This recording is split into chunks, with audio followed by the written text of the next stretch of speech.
Sir, yes, okay. I think you already checked. It is all right. I think now this is the best time to start. So I would like to welcome everyone, especially our honorable resource person and our distinguished chairman, even our board of governors members, especially Director General of Bangladesh Ocean Research Institute. Everyone is participated. Maybe this is online system. Maybe I have not seen all the names properly. I'm very much sorry for that. So this is really a great honor for all of us because I actually met with our resource person Sunil SHASTRI sir in one marine related conference. I suddenly proposed him regarding our NOAMI, and sir is very much generous. He instantly agreed, and when we start our training course, I requested sir, please, we have this kind of opportunity. Could you please allow some time for us? And sir very much agreed. So before I start the session, I would introduce her to in front of all. Then I would like to say some couple of words from our chairman sir and our distinguished honorable chair. Then later on, I will request our resource person to start the session. So here is, I would like to share one screen, just 1 minute.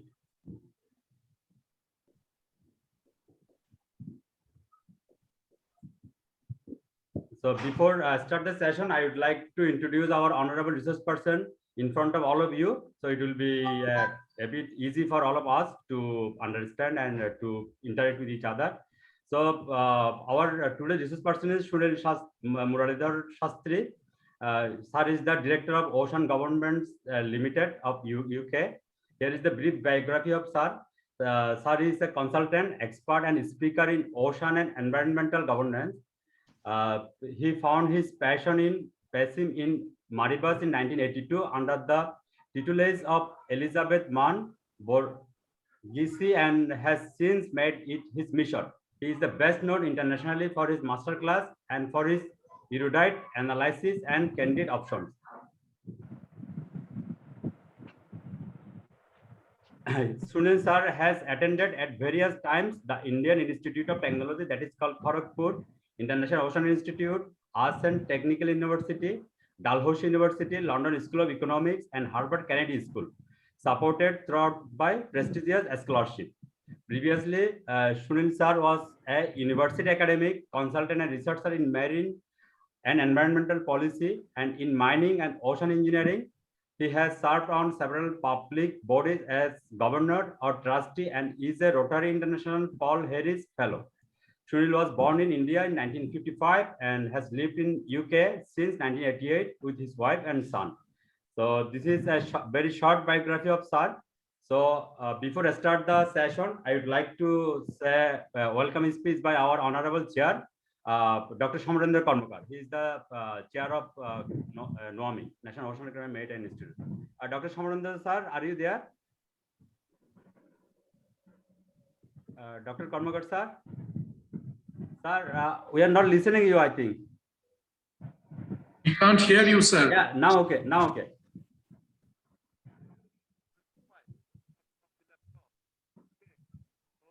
Can't hear you.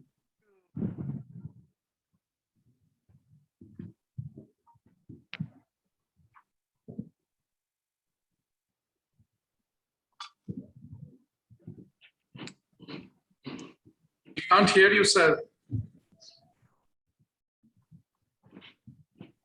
Sir, I think there is maybe some microphone issue. Just try.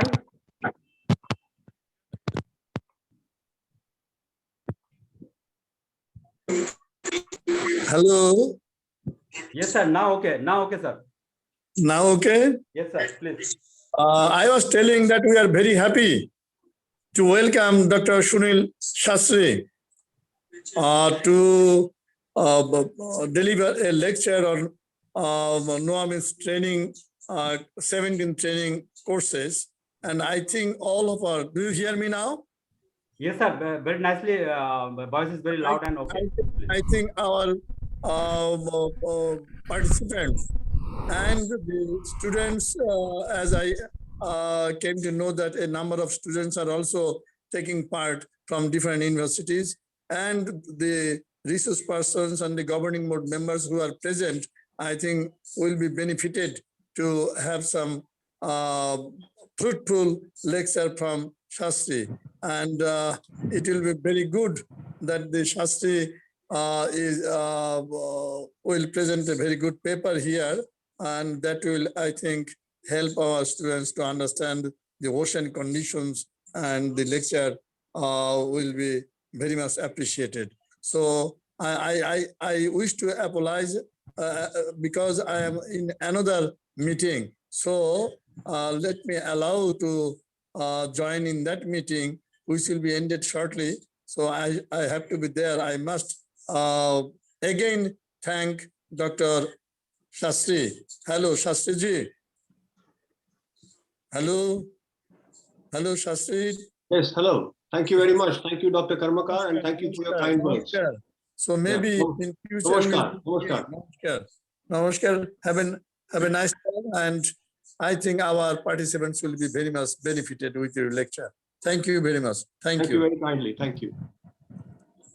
Sir, thank you, Honorable Chairman, sir. It is really, Mohan, of course, Mohan, let me participate in the Sama. Okay. Okay, no problem, sir. I am also in that program also, but in another device. Okay. You go on. Okay. You go on. I've just switch off Sama program and connected here. I don't know. Yes, exactly, sir. So Yeah. this is really a very good opportunity, as our chairman sir mentioned, and also it is a very interesting thing, sir. Various kinds of various different universities, Department of Oceanography, Geology, Marine Science, and many other institute students and researchers are already participating in this training lecture. Very briefly, I would like to request our Director General of Body, Bangladesh Ocean Research Institute, Director General sir, to share a few words.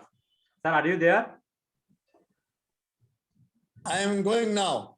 Okay, sir, you can mute or no problem, or you can join later. Thank you. Yes, sir. Please, sir. Thank you, Mr. Mohan. I am here. I am just here to listen to the lecture of Mr. Sunil Murlidhar. Shrestha, he is the Director of Ocean Governance Limited, UK. I'm very eager to listen to his presentation. In this moment, I think all the participants of NOAMI program, participants of your training program, NOAMI training program, and other distinguished participants are here, eagerly waiting for his lecture. So at this moment, I am not adding anything more. Eagerly waiting for his lecture. Thank you. Okay, sir. Thank you so much. It is our great pleasure that you manage some time to interact with our participants and resource person. Now I would like to say very few words by Irfan Hasibullah, who is the Board of Governors member. Irfan Hasib bhai, are you there? Yes, I'm here. Thank you very much, Mohan. Thank you very much. I very much appreciate organizing this particular training session. I believe this is for the first time we are opening up our NOAMI training program, which is being running for last 17 years. It is used to be a very confined, a few students participating. It's a fantastic idea of NOAMI leadership that they have planned to open up certain lectures to much greater audience, like students not only participating from Bangladesh, but abroad. I very much welcome Dr. Shastri for. I'm looking forward to listening to his presentation. He will be talking about ocean and environmental governance and how different approaches can be taken to make it more efficient, more sustainable, and more effective. I look forward to hearing Dr. Shastri. Thank you very much. Thank you. Thank you very much. Just a couple of few words. I would like to say Professor Dr. Shakawat Hussain to say a couple of words, please. Thank you very much, Dr. Mohan Kumar Das, and thank you all distinguished participants and our distinguished lecturer. Today's lecturer, Sunil Murlidhar Shah. So I hope all of our participants, and including me, obviously, we learn new things from his very interesting lecture, and I'm looking forward to listening the lecture. And thank you very much for organizing this. Thank you. Thank you for your nice words and inspiring words. Exactly. Now I would like to say Professor Muslimuddin sir to say inspiring words for all of us and for the students. Muslimuddin sir, are you there? Okay, thank you so much. Especially thanks goes to NOAMI for organizing such interesting and time-demanding training and opening this to my students and all other students who are really relevant with this special topic, which is actually is a burning question for us because Bangladesh is yet to set up its maritime governance. So that will be helpful for the nation, for the trainees, as well as for my students. So I wish all of you good health in this trying time of pandemic and wish you good luck for the training. Thank you very much. Okay, thank you. This actually you help a lot to inform all the students, inspire the students to participate. Now it is more than 100, right? Just it is across the 100. I just inspired. Really, it is very amazing. It crossed 100. It crossed 100. 101. Yeah. Jahin, are you there? Jahin Khandakar, President of Octofin. Hello. Yeah. Yes, I am. So I would like to request you to say a couple of words for all of your senior and junior friends. Well, I'm MD Jahin Khandakar, and I am the president of Octofin. This is a students' organization, and what I can say is I'm very much nervous to see all of you, all the experts here, and I'm also thanking NOAMI to have these kinds of opportunity for us, for our Octofins. There are more than 80 Octofin members are here, and especially thanks to NOAMI for such kinds of opportunity. And I hope we will find these kinds of opportunity in our country more and more. And thanks to all. Thank you, Jahin. You actually helped a lot. You have a very good network and very young leadership, I can say. Thank you. Actually, we have very confined participants from the various prestigious institute, especially Bangladesh Navy, Bangladesh Air Force, Bangladesh Petroleum Exploration Limited, and then Bangladesh Meteorological Department. On behalf of all the participants, I would like to request Lieutenant Commander Yusuf to say a few words. Lieutenant Commander Yusuf, please. Sir, thank you very much, sir, for giving me the chance to say a few words on behalf of all the course participants, sir. First of all, sir, I am too tiny to say a few words because all the scholars from different corners of the world are already joined, sir. I can see now it is 1, 0, 2 or 3. So I'm very excited, sir, and I am very proud to be a part of this course, especially as a student officer, sir. So we all are sure that we are waiting to hear from the distinguished speaker, sir, appropriate on the topic. As sir is attached with that appropriate institutions, sir is the right person to speak on this topic, we do believe. So we are waiting to hear the distinguished professor, sir. So as I am the expert on hydrography, sir, I want to learn many things from oceanography and ocean governance, sir. And as the professor from the Chittagong University has already said that we are yet to establish the maritime governance, sir. So we hope that we will learn many things on this regard, sir. Thank you very much, sir. Thank you, Lieutenant Commander Yusuf. Also, I am requesting our one and only female participant from the training course, Sonia Pa. Sonia Pa, please say your emotion or your view. Hello. Sonia Pa, are you there?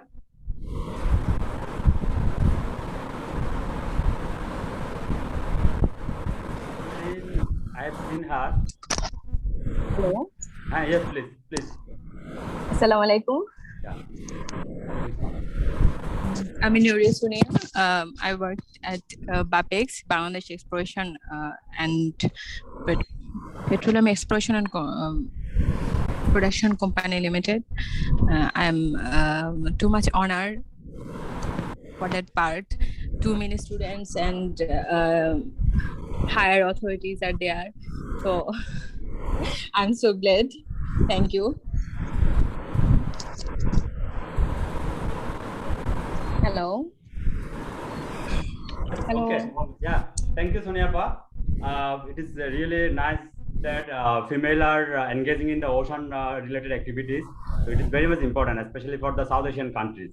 So you are the one of the most inspiration for others. So now I would like to request Thank our you. acting secretary, Professor Dr. Kamrul Alam Khan, to say a few words. Kamrul Alam Khan, sir, are you there? Yes, Yeah, yes. please. Honorable Chair of this session, distinguished participants, ladies and gentlemen, very good evening. Firstly, I would like to thanks our resource person, Sunil Murlidhar SHASTRI from UK. I would like to thanks because he is present here to deliver his speech in front of our participants. Actually, NOAMI is arranging this training course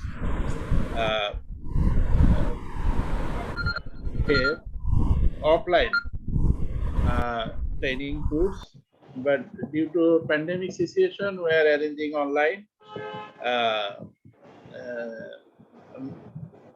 NOAMI has arranged international lecture series of NOAMI. In part of that, our world famous scientist Sunil Murlidhar SHASTRI is here. I am proud of him because if you look at the resume, his earlier life, he has some works on blasting physics. As a professor of physics, I am proud of Mr. SHASTRI. You know, old is gold, but young is diamond. Our participants all are young. NOAMI believes that around 71% are ocean and 29% of the earth is land. So we have to harness ocean. To keep it in mind, we have to harness various types of resources from the ocean. That is why NOAMI is arranging such type of training course named Principles and Application Oceanography. I do believe after completing the lecture of Mr. SHASTRI, our participant will be benefited. After his wonderful lecture, they will contribute for the nation and they will try to grow for the betterment of the mankind of our people of Bangladesh as well as all over the world. Lastly, I would like to request Mr. SHASTRI, you will try to remember our NOAMI, National Oceanographic and Maritime Institute.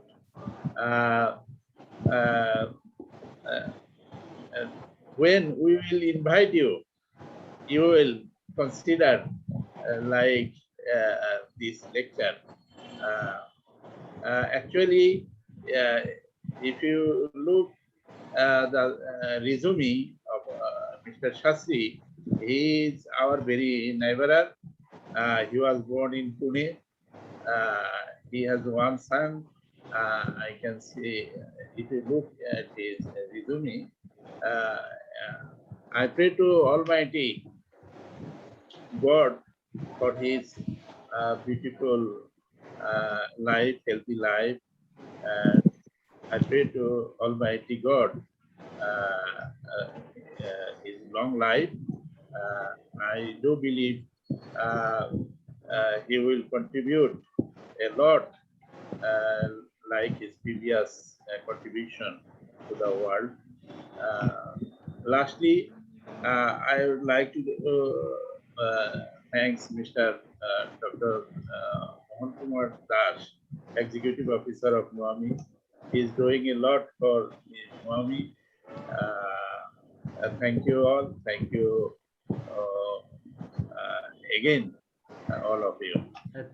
Thank you, Professor Dr. Kamral Alam Khan, sir. It is really a great pleasure for all of us. Finally, I just request our General Secretary to say a couple of words. Then I will request our resource person very shortly. General Secretary, sir, are you there? Yes, I am. I'm here. Please. Welcome, Dr. Sunil. Welcome to NOAMI. Thank you very much for giving us your precious time in contributing. I think our fellow participants will be able to get many knowledge from you. Thank you. Okay. Thank you, Honorable General Secretary. Now this is our high time to request resource person Sunil sir to say a few words for the our all participants, 10%, and start the session. Sir, we are cordially inviting you. Sunil sir, please. Thank you very much. Thank you. Thank you all for your kind words and for making me feel so welcome. As if I feel as if I'm in Bangladesh. You know, I feel very, very pleased that so many of you have welcomed me and said such kind words about me. And I am delighted to be here. And let me say at the outset that I'll be delighted to work with you and delighted to work with Bangladesh to set up your maritime, government institutions, etc., ocean and governance institutions within Bangladesh. I have to say at the outset that I started at IIT Kharagpur. So Ami Bangla bolte shunte pari, kotha korte pari. So I want to say namaskar to all of you and salam alaikum to all of you. And I have very fond memories of, because I joined IIT in 1971 and that's when Bangladesh was created. I have very fond memories of your founder, Sheikh Mujibur Rahman. And of course, you know, the legacy that he has left your country. I mean, your poets are well known. Amar Shonar Bangla, you know, that song comes from your poet, which is a very popular song in Bengal. So I have very fond associations with people from Bangladesh. I had a lot of friends from Bangladesh who studied with me at IIT Kharagpur and so on. So I'm very pleased to be here. I want to thank many people who have spoken earlier today. Mr. Karmakar, Rahman, Das, Irfanullah, Commander Yusuf, Dr. Hussain, Dr. Uddin, Ms. Sonia, Mr. Jahin, Mr. Khan, and Mr. Haider, and many others that I might have forgotten. But please see that I am so welcome, I'm so pleased, and it is very, very kind of you to make me feel so welcome. Now, what I want to do is, first of all, I want to tell you that my talk is going to be very general.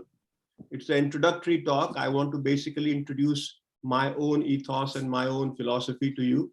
And it's a very, very general talk, but there are some things for all of us to pick up from here. And my talk is based on really what I call as my own approach to ocean and environmental governance. So when I talk about three approaches, it is not three approaches by some big philosophical or from a political, from an economic standpoint, but these are my own approaches that I have taken in my own life to make a difference, make a change. And that is what I am going to talk about. So, and after I finish my talk, I'll be very happy to take wide-ranging questions from everybody. So let us start, and allow me to share my screen, and please tell me if you can see my screen. Can you see my screen? Yes, sir. It is nice. Yeah. Yes, sir. You can see your slide. Yeah. Now, can you also hear me? Sir. Yes, sir. Voice is very loud and fine. And you can see me also. You can see me, you can hear me, and you can see the screen. Yes, sir. Yes, sir. Thank you. I would also request everybody to actually mute their microphones so that the background noise is reduced to the extent possible. So please, could everybody mute their microphones? Thank you. As you can see now, first of all, it is an honor for me to speak at the National Oceanographic and Marine Institute training program. And this name is NOAMI, which is also very, there's an anglicized name, NOAMI, and it's similar to that. So it's a very familiar name, and I'm very pleased to be speaking to all of you. Now, the topic of my talk today is ocean and environmental governance. And I have a subtopic, which is 3 approaches to make a change. Now, these are the 3 approaches that I'm going to talk about. The first approach is a little bit long, and that's the main part of my talk. The second and the third approaches are slightly smaller, but we will come to them as we go.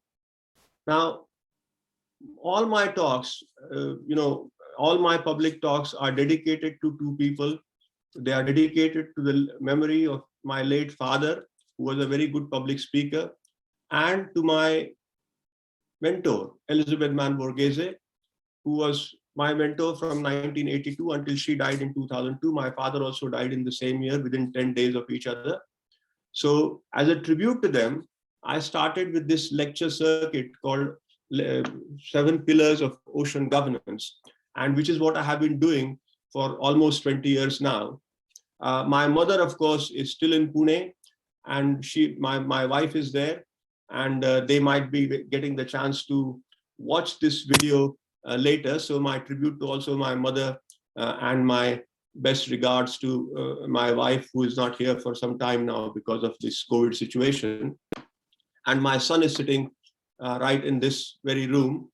So we are as a family together in a way. So let me commence by making a few, let me see, why is this not moving? Right, okay. So this is the starting slide, and you will see that there is really no particular relevance to what I'm going to talk about, but please keep this slide in mind. And some of you who might be familiar with the geography of the world, you will see that this is the Western United States, and there is a route marked there from San Francisco to San Diego, and there is a very nice looking car, which is called a Ford Mustang, which is there. So just leave that for the time being, but just keep that slide in your mind, and I will come back to it later on when time permits. Okay, so I don't know why this thing is not shifting, but right, okay. So I want to introduce this concept of what we call as triptychs, because it is said by pedagogists, people who are experts in teaching and learning. They say that it is good to give ideas in threes. And the ideas in threes is this concept of triptychs, 3 things at one time. Now, this picture that you see here is by Claude Monet, and this is called the Agapanthus by the Agapanthus triptych. That means there's a set of 3 paintings to put together. Now, this painting sold for some crazy money. I call it silly money. It sold for $150 million at Sotheby's in London some years ago. So this is what I call as an expensive triptych, okay, or a silly money triptych.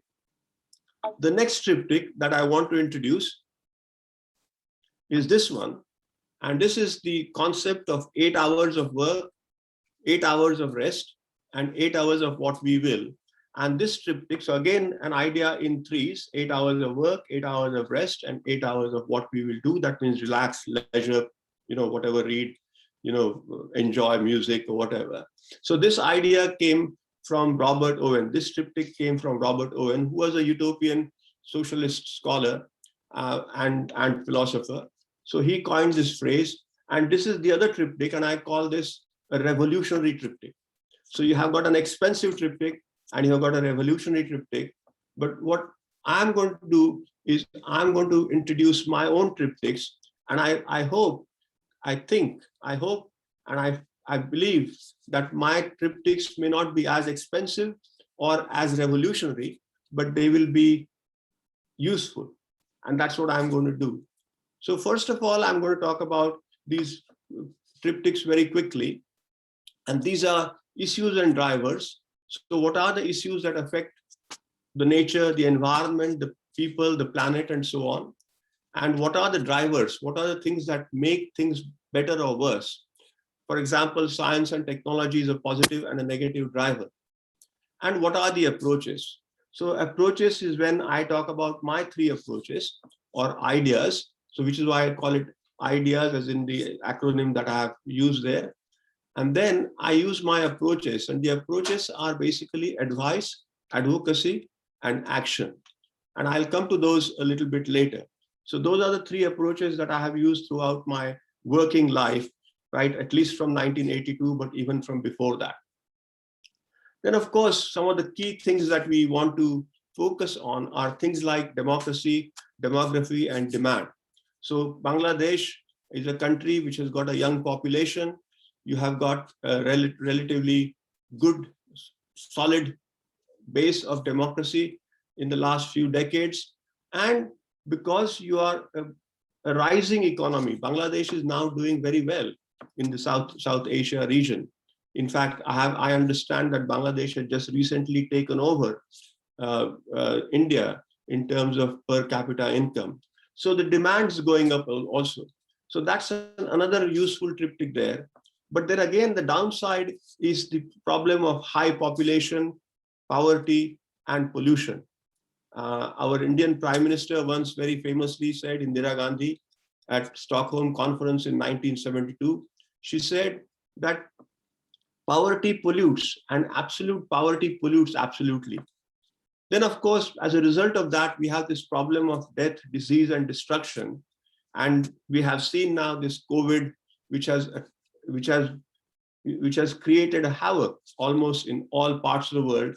Mercifully, the impact of COVID has been much milder compared to what it has been in these developed world. It has been much milder in the developing countries. And then, of course, I'm going to talk about the other triptych, which is environment, governance, and change. And then the important thing in our minds always must be this concept of imagine, think, and create, which I will touch upon a little bit later. And of course, then the next 2 triptychs are, if you see my logo that you see at the back of, in the watermark, you will see, I will point out to it, if I can. You can see this circle here is people, the next circle is planet, the next circle is profit, the next circle is equity, the next circle after that is justice, and the final circle is peace. So the idea is you want to balance the needs of the people with the planetary systems, and we want to reduce the greed. We want to reduce the greed, that is the profit, and have an equitable world which will lead to some kind of social justice, and that will lead to peace. I call it pacem in terra, which is a phrase taken from the Pope's encyclical, but the new phrase is pacem in maribus, which is peace in the ocean. And that's what I want to really talk about. So now obviously, if you want to make change, this is a phrase used by political philosopher and father of modern politics, Niccolo Machiavelli. And he says, there's nothing more difficult to carry out, nor more doubtful of success, nor more dangerous to handle than to initiate a new order of things. So that is very important to remember, that people don't like change. We want to bring change, people are afraid of it because they want to carry on as they are. And because nobody's sure about how change change will manifest itself? Will it be successful? Will it be a failure? And so on. So as a result of this, people are worried about change. But possibly what he was talking about is a change that is imposed from outside. What I want to talk about is a kind of change that is imposed, that comes from within, us. And which is where I have got this pizza parlor anecdote. So the Dalai Lama goes to a pizza parlor.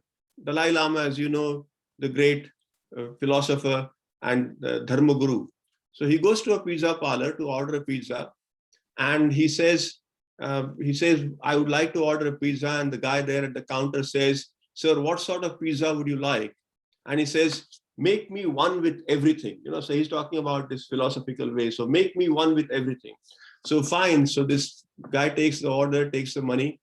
The Dalai Lama pays with a $50 bill, and he waits for the pizza. So the pizza comes, he takes the pizza, and then he's waiting for the change from the pizza.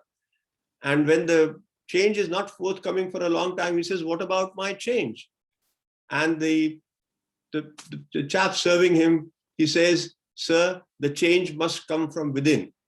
So that is my mainstay. My mainstay about this talk. If you don't take anything from this talk, the one thing or few things that you take from this talk is, the first one is the change must come from within. So it must come from yourself. You must feel the change. And when I talk about that, Mahatma Gandhi's famous quote comes to mind, and it says, be the change you want to see in the world.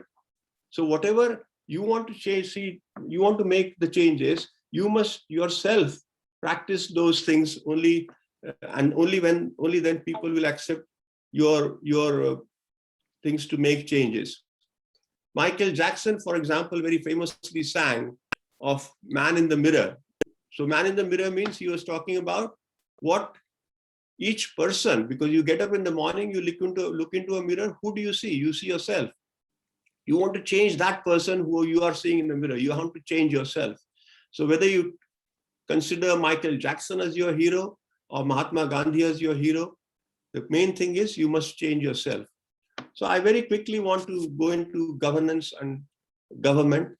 Now, these are some buzzwords in the development discourse.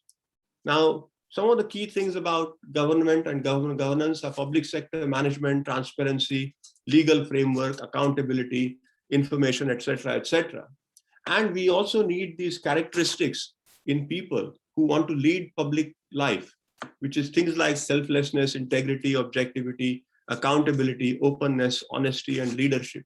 So those are all the kind of qualities we want in our people. And governments and governance architecture is there to achieve horizontal and vertical levels of integration. So both bottom downwards and top downwards and bottom upwards.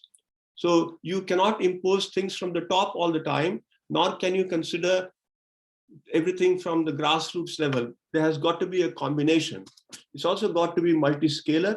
So it's got to go from micro to macro. So that means it must be looking at microeconomics to macroeconomics, micro social issues to macro social issues, and so on.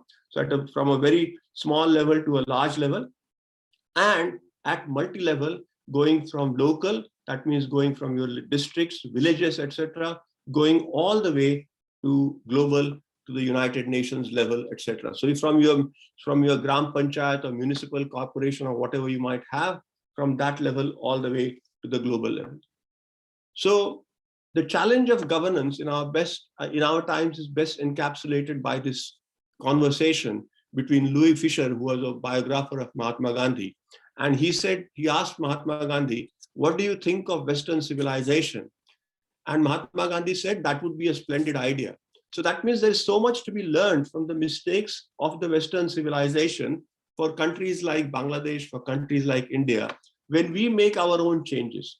You should not follow blindly what was done in the West, because West is not the best model.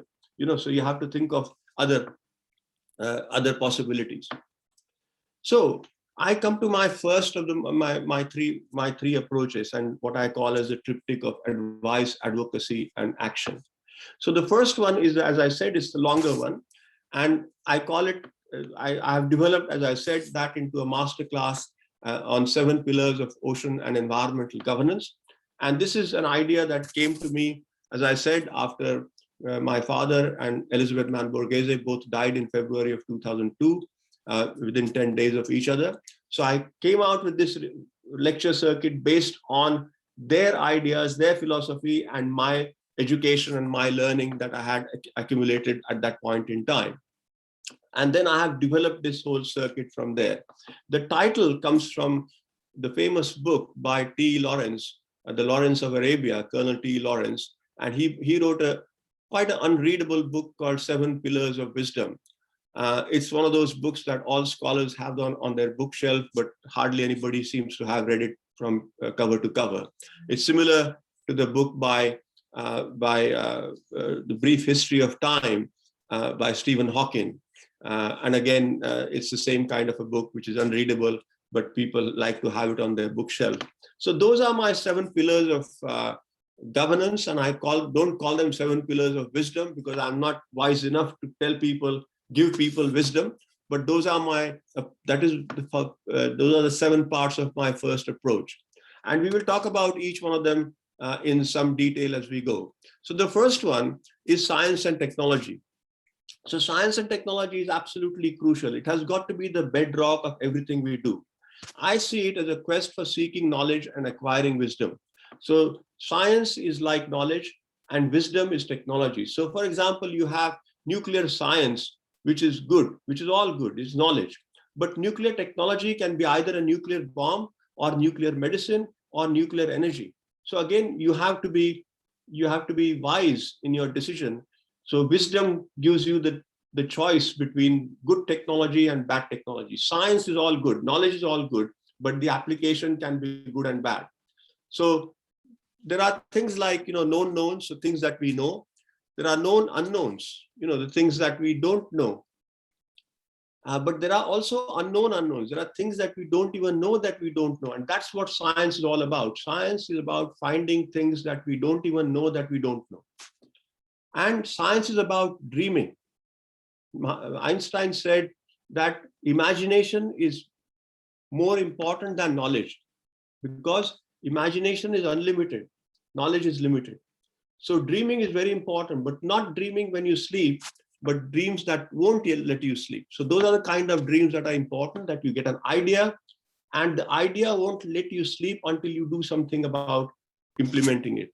So that is where the motto of World Intellectual Property Organization comes: imagine, think, create. So you imagine something, and then you must think about it, how to implement it. And then you create the prototype or create the actual model and create the actual system or government mechanism or whatever that might be. Some people might say that modern technology owes ecology and apology, but those are the cynics.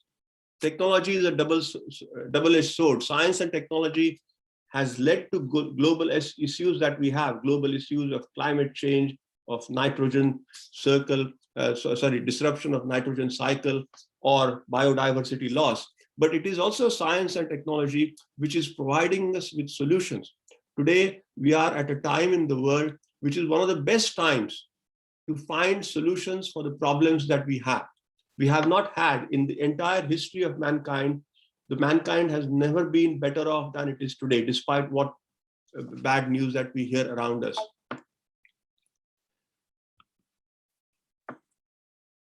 So taking on that idea of dreaming and doing things, not dreaming just for the sake of dreaming, but dreaming and doing something.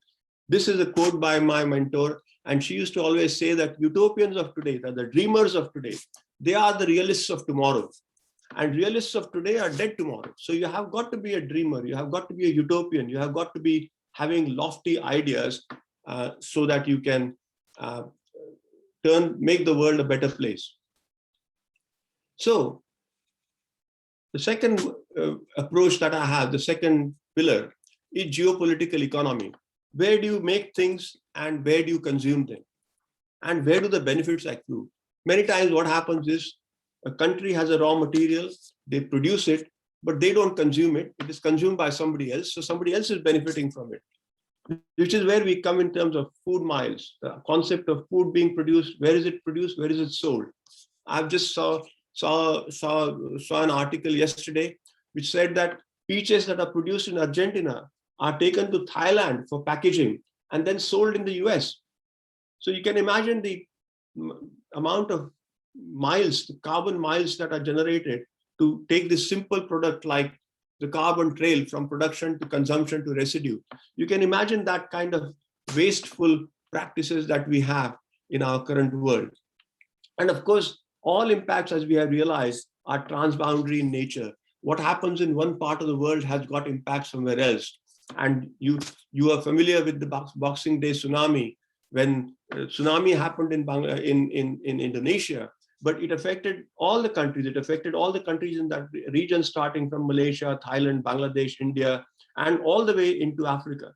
So just as environment is global, similarly, the disasters that we have are global. The current pandemic that we have is a very good example of that. Animals, we have seen, they retain within their environmental limits, but humans want to live everywhere. And that is what causes the pressure on the environment. Animals, there's a schoolyard joke which says that why don't polar bears eat penguins? The reason is because polar bears live in the North Pole and penguins live in the South Pole. And that's where the habitat is. Whereas humans want to have a habitat in the coldest, in the warmest, in the hottest, in the driest place. So that is where our heating, air conditioning, and all those things are causing damage to the environment and to the atmosphere. So the economy, you have to remember always this, that the economy is a wholly owned subsidiary of the environment, not the reverse. So economy will only function if the environment functions. If the environment dies down, the economy will die down. In fact, we know it too well that the earth and the planet doesn't need us. The environment doesn't need us. Nature doesn't need us. We need them. There was a documentary produced not too long ago in the UK, and it said, what will happen if human beings vanish from the surface of the earth? And in fact, the earth will thrive. The nature will thrive. The biodiversity will multiply, you know. So human beings are not there to contribute to the welfare of the environment. It's the other way around. The environment is there to contribute to the welfare of the human beings. Then what sort of institutions and organizations we want to create? Some of the speakers mentioned that Bangladesh wants to create institutions to look after their ocean and to look after their environment. So we have to remember what sort of organizations we want to have. We want to have democratic organizations. That's very important, because we have not found any better way of building institutions other than democracy, as Churchill famously said. And we want an institution or an organization, a government organization, to function on votes and not on vetoing, not somebody saying, no, I don't want it. Rather than that, we want to have people voting unanimously for something and come to consensus solutions. That means solutions that everybody agrees to them. And consensus does not lead to dilution or compromise of issues. It in fact makes the issues stronger because everybody understands what the issues are.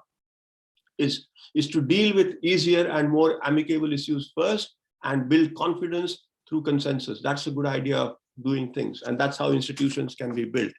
And the most important thing about institutions and organizations has got to be, you must move out of the file, you must move out of the bureaucracy and get into the life, into action.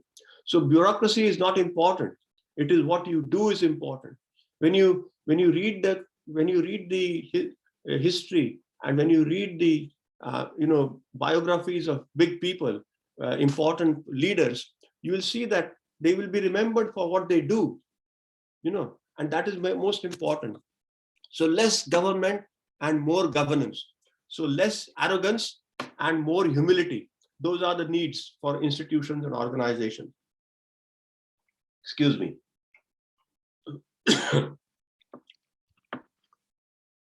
So the beauty of democracy is that it somehow creates an ecosystem of checks and balances. So if somebody is not behaving well, the democracy can bring it down. If somebody is behaving well, the democracy can elect him or her for another term. or that's how it should work. Even if it's not working, we know that democracy is not a perfect system, but that's how it should work. It should create this idea of checks and balances. Then the next pillar is legislation and implementation. How to make laws. One of the golden rules of lawmaking is that you must make laws only, you must only make laws that you can implement. There's no point making laws that you cannot implement.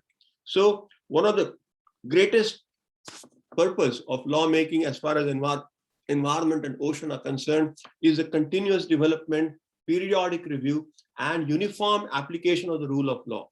So the laws must be developed continuously, they must be reviewed periodically, and all the redundant laws should be gotten rid of. And then you must apply the laws uniformly, irrespective of who you are applying or where you are applying the laws. Environmental law, including the law of the sea, is one of the fastest growing disciplines of international law currently in the world. Now, the important thing is to remember some of these key points here. Jus cogens or peremptory norms. So pollution is a crime against environment, just as genocide is a crime against humanity. So those are some of the reasoning that we are trying to bring the International Law Commission, the International Law Association, the international all the other international bodies of law, Human Rights Commission, and so on. So these are the bodies that are trying to bring in these laws that increasingly now we are saying that clean environment is a human right, just as life is human right. So we are bringing in these concepts through these norms known as peremptory norms. The other idea is that of exhortative principles. And one of my big motto for my own work is do the right thing because it's the right thing to do, not because it's a popular thing to do, or it is a thing that will get you more profits, but do it because, so not because of popularity or profits or individual profits or public profits. Do it because it is the right thing to do. And it's very important to have that exhortative principle in all our thinking. And we have to also remember that covenants, that means laws, without a sword are but words. That was the phrase that was used by Thomas Hobbes, but this is 16th, 17th century idea. In the modern times, we're not talking about implementing laws by the force. Again, going back to my point about the feeling must come from within. Yeah, the change must come from within. So this implementation of law is something that must come, and I'll come back to the point again later on when we talk about education awareness. And education and awareness is the one thing that will bring the feeling from within you to make the difference and make a change and make the world better.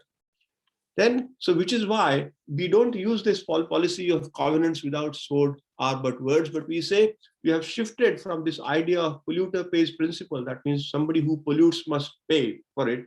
We are moving from that to this principle of precautionary principle, where we say that we do not pollute in the first place.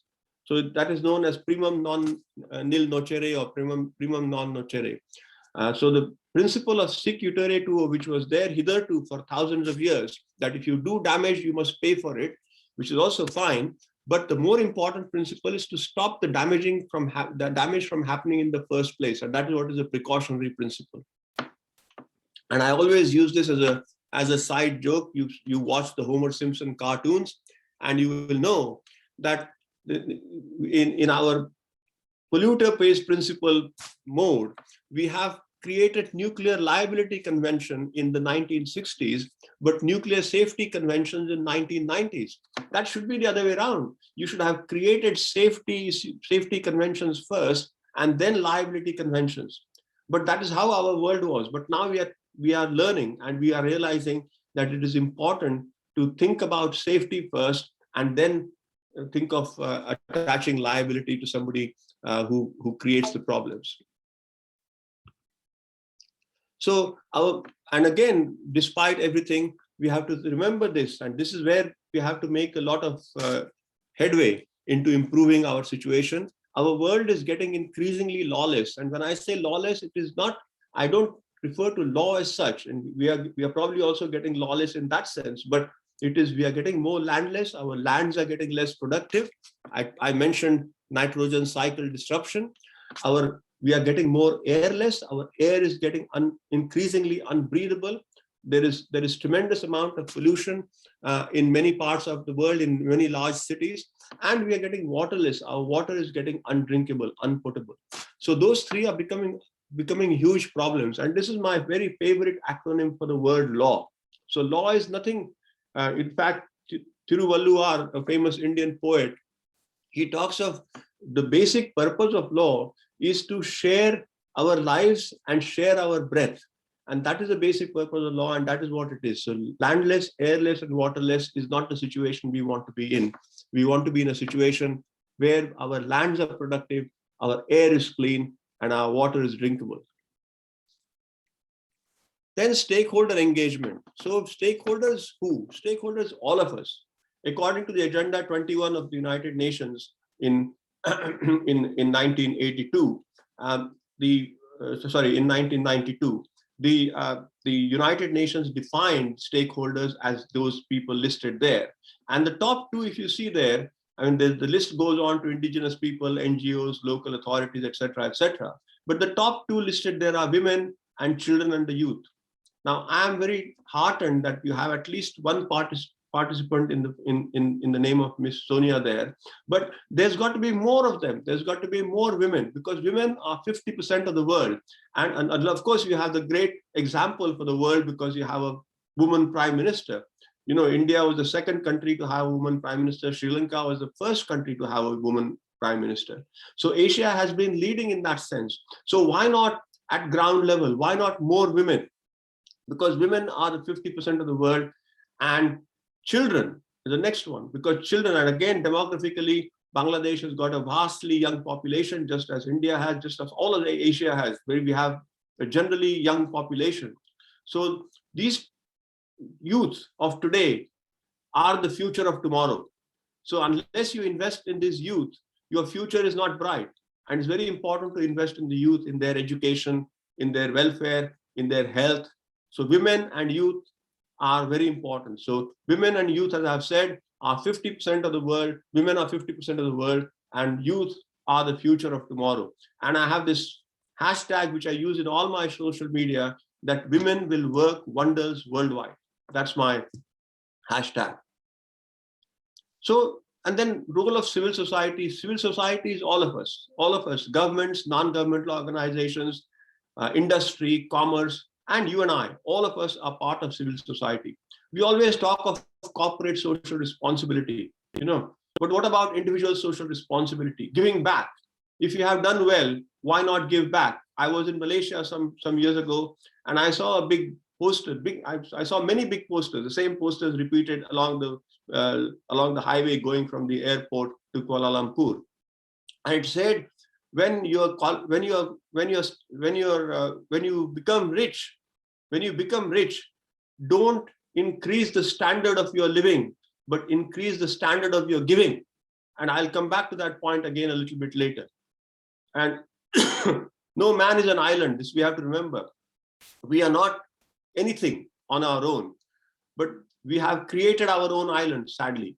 And we always find that we want to take these, positions, we want to take, and I call it PIN, which is positions, issues, and needs.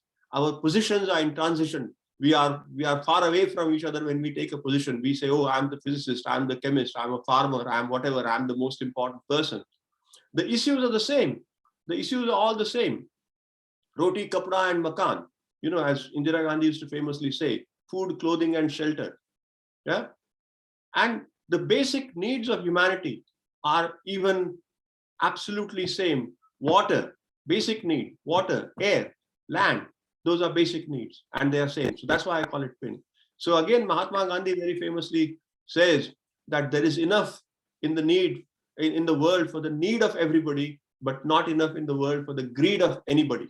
Yeah. So remember that, and the wording is very, very important. There is enough in the world for the need of everybody, but not enough in the world for the greed of anybody.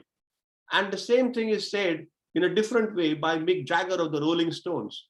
And he says, you can't always get what you want, but if you try sometime, you find you can get what you need. So there's this very great distinction between what you want and what you need.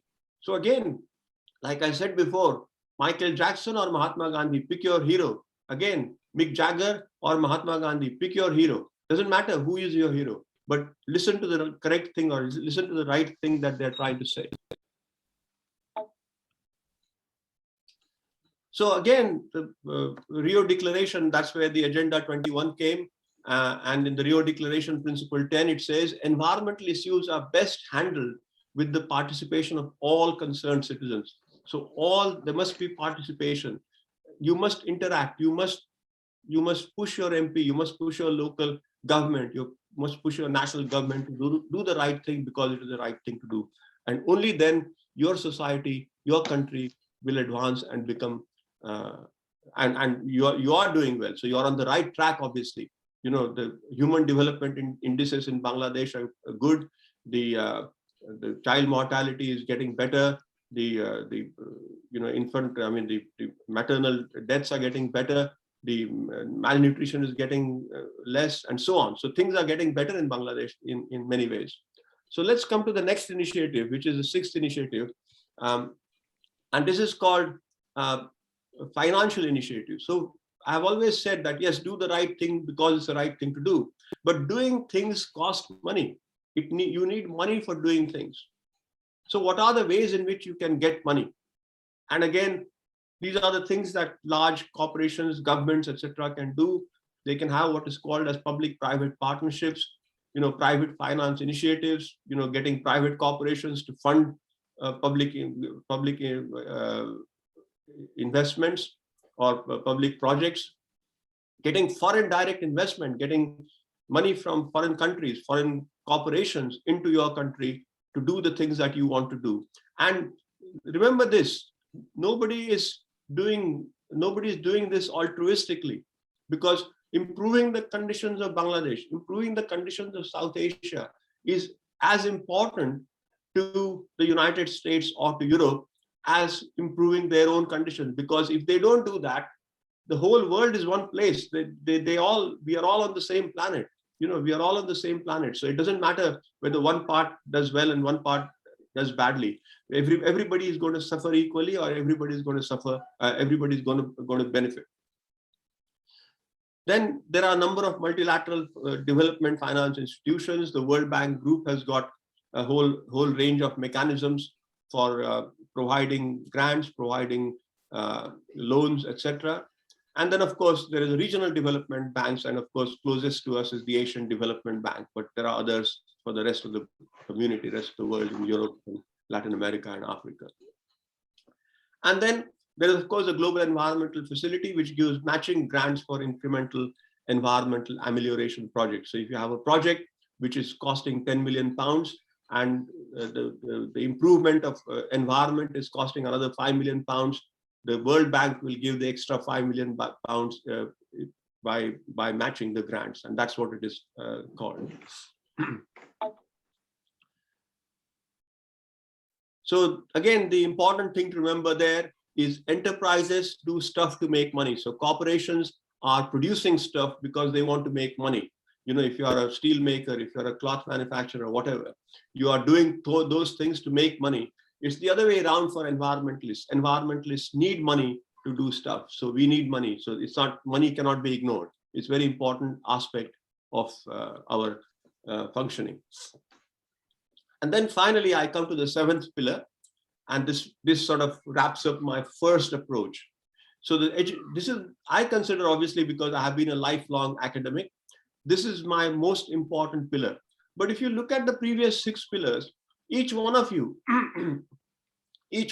can identify yourself as part of one of those pillars. Either you're a lawmaker, or you're part of an institution, or if not anything, all of us are part of the corporate social responsibility and individual social responsibility role of civil society. We are all of us part of that. Some of us are scientists and technologists, some of us are economists and social scientists. So each one of us belongs to one or more of these pillars. For me, this pillar is most important, but I belong to several most of the other pillars too, because I'm involved in many of the interdisciplinary issues as a professional in that area.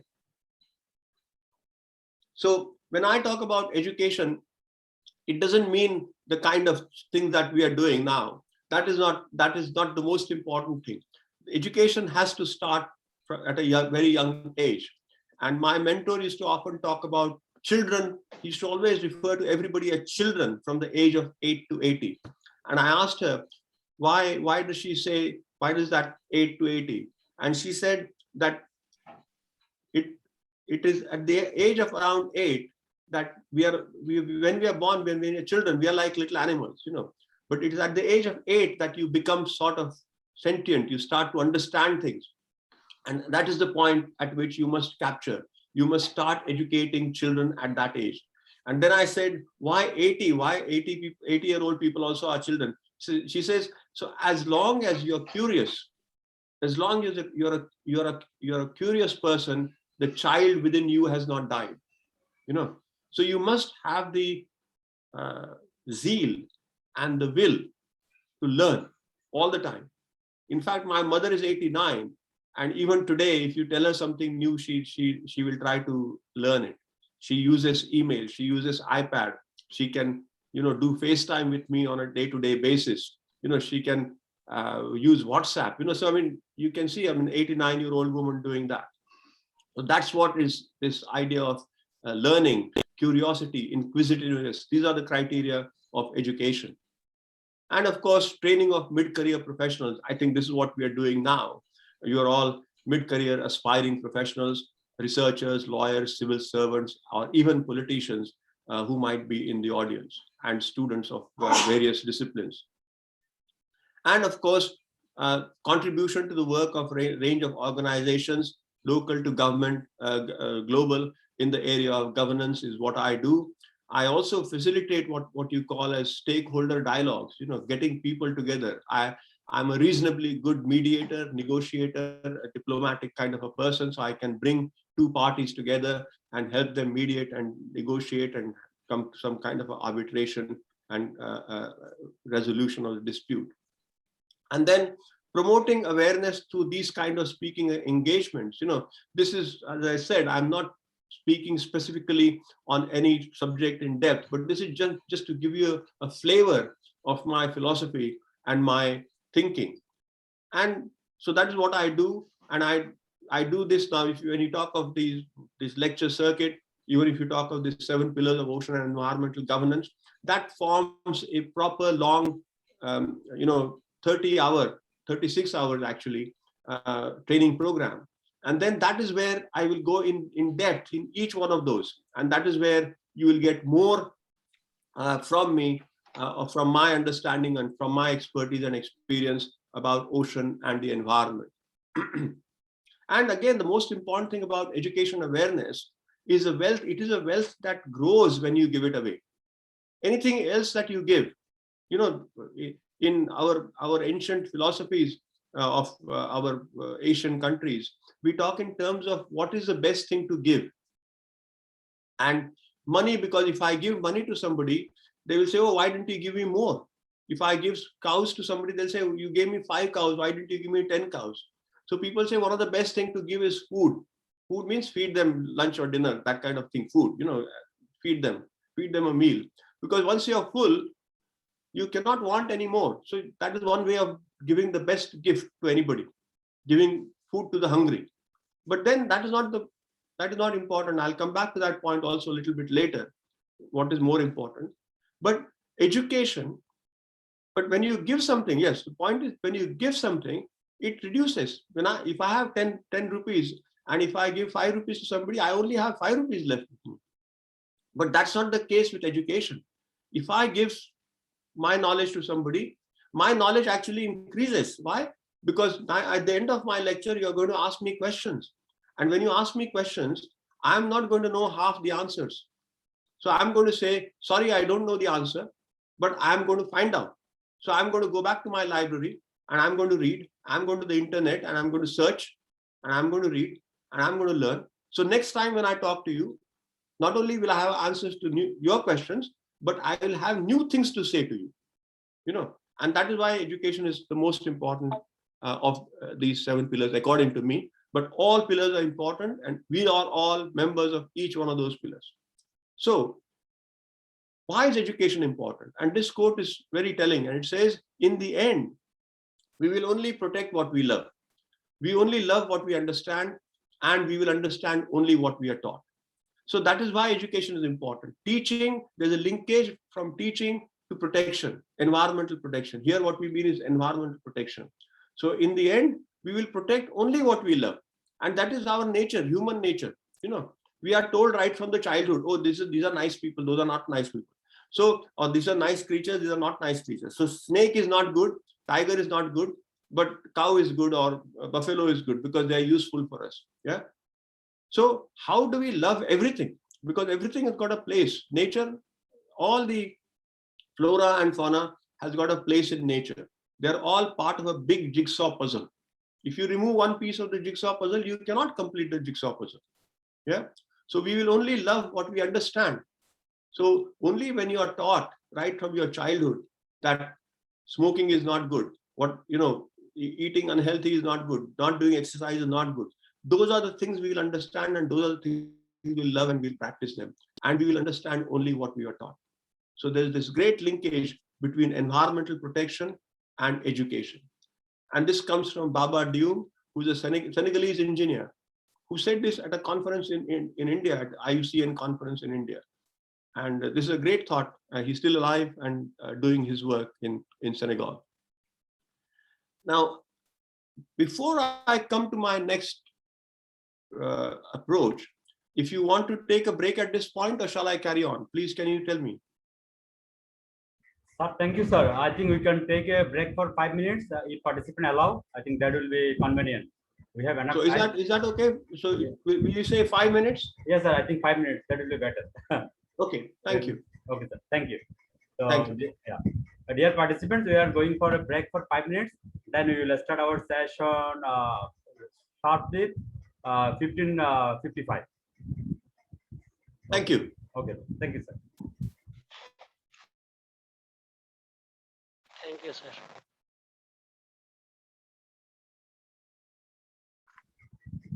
Captain Wahiduddin sir, আপনি কি আছেন? ঠিক আছে তো? Thank you. জি। হ্যাঁ, কেমন আছেন? আলহামদুলিল্লাহ। সরি, আপনার সাথে ফোনে কথা বলা হয় নাই। আমি এই জন্য তাড়াতাড়ি কালকে রাতে বোধহয় মিডনাইটে আপনাকে মেইল করেছি। থ্যাংক ইউ, আপনি খুব দ্রুত। হ্যাঁ, অসুবিধা নাই। Thank you very much. আচ্ছা, আমরা শুরুর দিকে চাচ্ছিলাম আপনার সাথে একটু কথা বলতে, তো আপনাকে আমরা শেষের দিকে একটু কথা বলার জন্য বলবো আর কি। আমি আপনাকে ওই চ্যাট বক্সে লিখেছি, বলতে খেয়াল করেছেন। না না, অসুবিধা নাই। Thank you very much. I want to just listen. Thank you very much. Okay, thank you.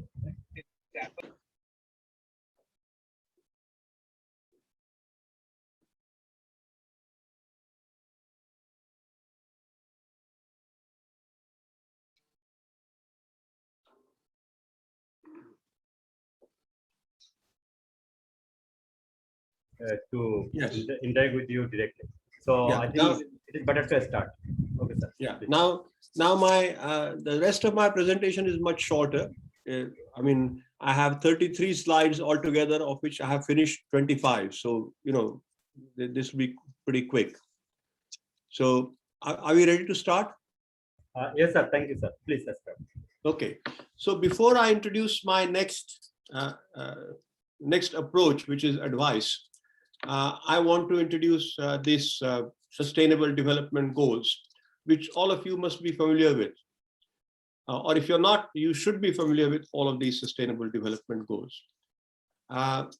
The sustainable development goals were introduced in 2016, and in fact in 2015 and implemented in 2016. They are a follow-up from what was called as the Millennium Development Goals. And Millennium Development Goals were introduced in 2000, in the year 2000, obviously in the year of the millennium, and implemented in 2001. So the idea was the Millennium Development Goals will cover from 2000 to 2015, and the Sustainable Development Goals will cover the period from 2015 to 2030. And it is also very important to remember that this year, in 2021, the United Nations has started something called the United Nations Decade for Ocean Science for Sustainable Development. So there is a focus on ocean science because ocean science, as we know, We know very little about the ocean. Ocean is 99% of living space. It is 95% carrier of all the goods and services. 90% of all our trade takes place there.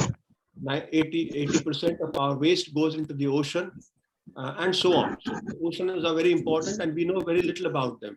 And we have to know more in order to be managing better. Once again, may I request everybody to put their microphones on mute, please. Otherwise, there's a lot of background noise. Thank you.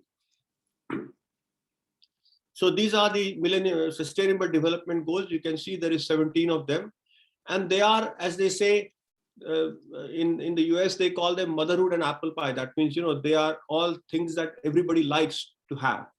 Who doesn't want any of these 17 things to happen in their own country or their own region or in the world for that matter? And that is what the focus of these Sustainable Development Goals is.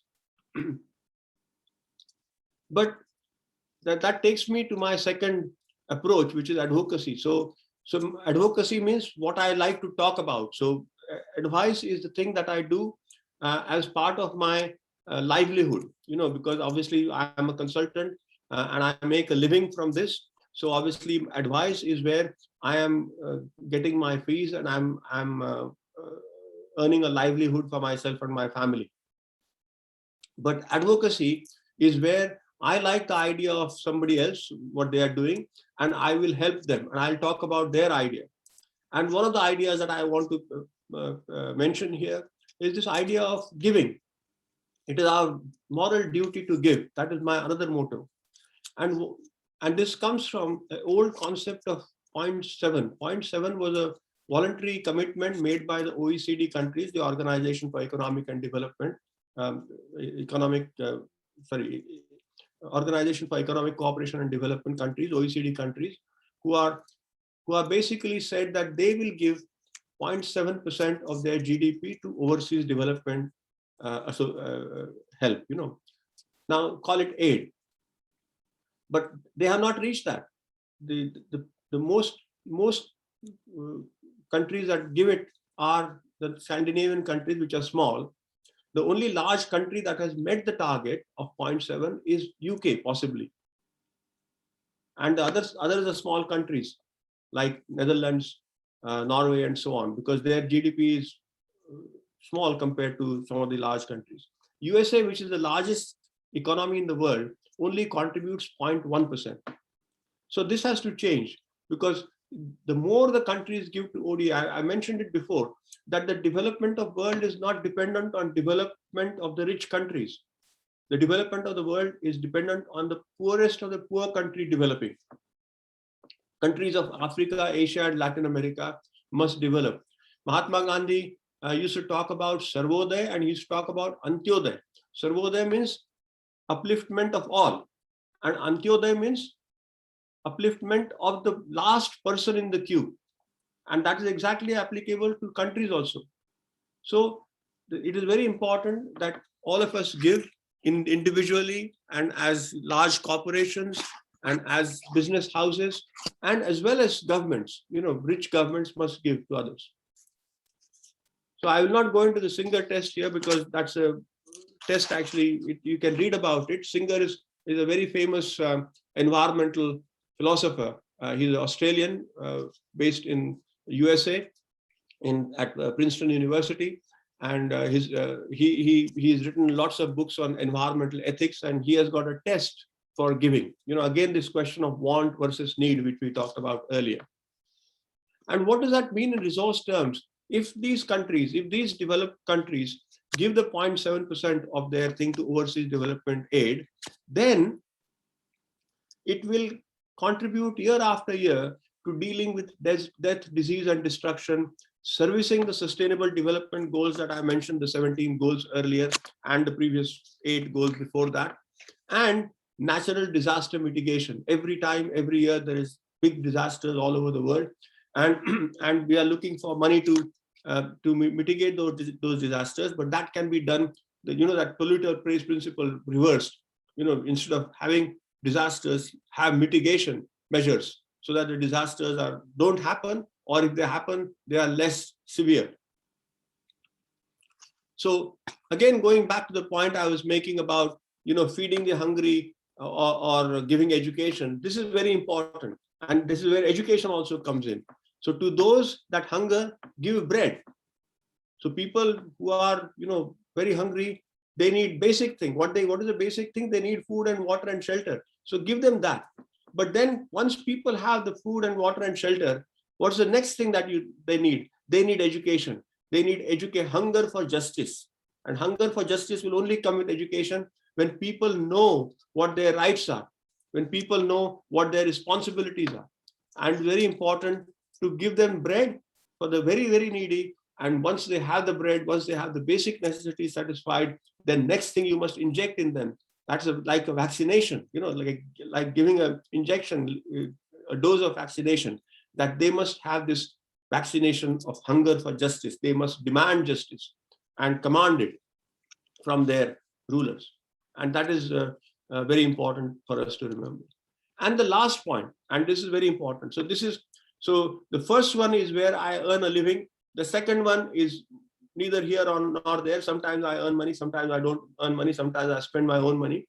But the third one is where I have committed that I will give about 10% of my income to small causes. Obviously, my income is not very large, but I give 10% of it. Last 20 years I have been doing that. And I have found that my pounds, whatever hundreds or thousands of pounds, they go much further in India than they go anywhere else. Rather than giving the money here in the UK, I give it in India to some small causes. And the causes everywhere are the same. Whether it's India or Bangladesh or South Asia or Africa or Latin America, the problems of pollution, the problem of water shortages, the problems of air pollution, those are all common everywhere. Loss of biodiversity, need to plant trees, need to have mangroves. Bangladesh, for example, will benefit tremendously. I know Bangladesh is doing a lot by way of planting mangroves in the coastal region. But much more has got to be done. So for all of that, you need money. And like I said, do the right thing because it's the right thing to do. But to do the right things, you need money.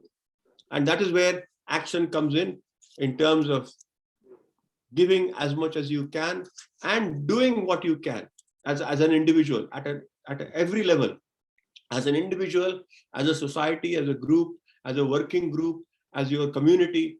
What can you give? What can you do in order to improve the surroundings around you in terms of quality of water, in terms of air pollution, in terms of water pollution, in terms of biodiversity advancement, and so on. And Bangladesh suffers from this problem as much as any other country. Water everywhere. There's lots of water in Bangladesh, but not all the water is either contaminated or it is brackish water, or even it is contaminated even as soon as it rains, because the air itself is so badly polluted. And of course, wrong kind of water, particularly in coastal areas and small islands, like in Bangladesh, particularly, you are surrounded, not surrounded, but you have water, but you have got big rivers. So all of that is causing both, it is giving you life. The water is on the one hand, giver of life. They say that no water, no life, no blue, no green. So if there's no water, there'll be no life, and there'll be no blue. No blue means no blue economy and all that, and no green economy either. So it's very important that the oceans have got to be healthy and the land has got to be healthy. So you got to have a green land and you have to have a blue ocean. And for that, you need your waters to be clean. So that's a very important area to work on. And that's my third approach. So basically, these are my three approaches. And that's what I want to tell you about. Like I said, it's a very general talk, but the questions can be specific if you like. I will try to answer as many questions as possible. But let me end by a few more things that I want to tell you. The first one is that we don't see change when it is happening. You have got to be very, very patient. Change happens over a long period. They always say that science and technology, scientists are able to understand things pretty quickly, but societies it takes longer. Politicians it takes longer. So I'll give you a couple of very quick examples that it was known long time ago that fishing is overfishing is damaging.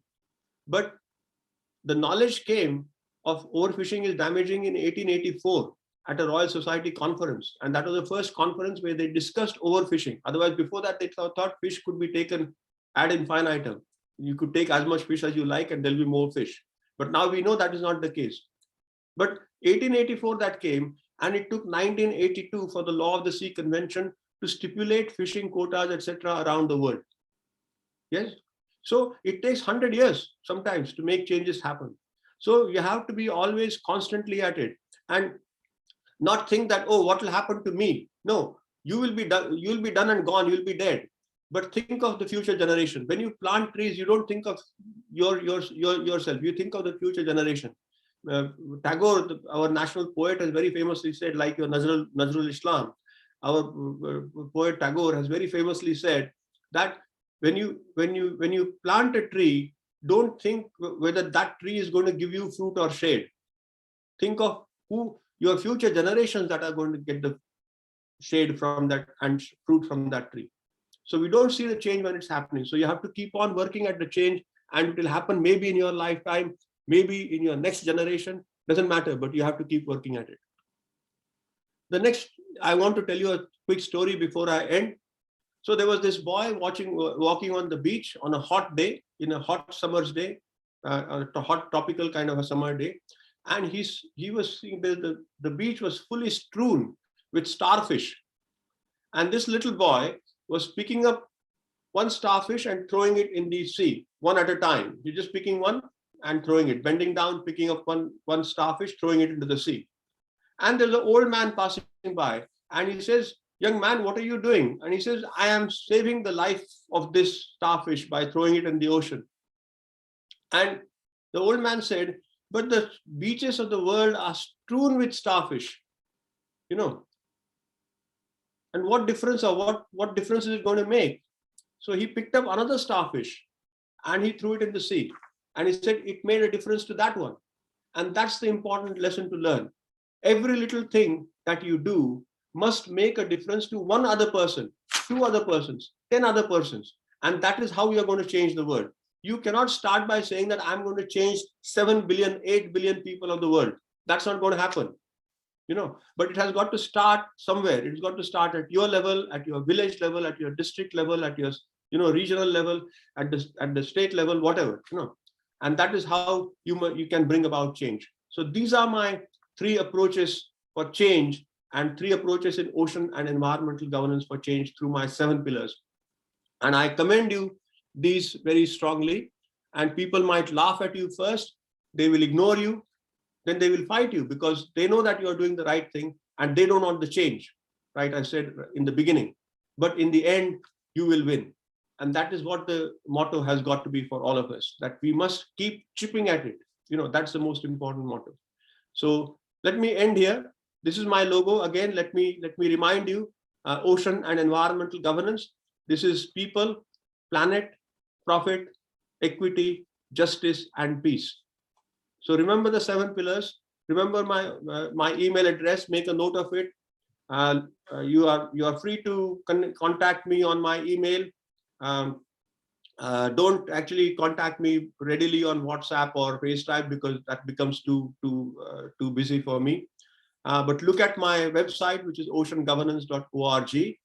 And if you have any questions, please feel free to ask them. If I'm not able to answer your questions, please email me your questions and I'll be happy to answer them and happy to have a discussion. The questions can be specific, the questions can be general, and the questions can be difficult, but I would prefer easy questions. Thank you. Thank you, Honorable Sir. This is really a great opportunity, as I mentioned earlier. So I hope participants already enjoyed the talk very much. Already I have seen many feedback from the participants. Just 1 second. Shall I stop sharing so I can see the participants?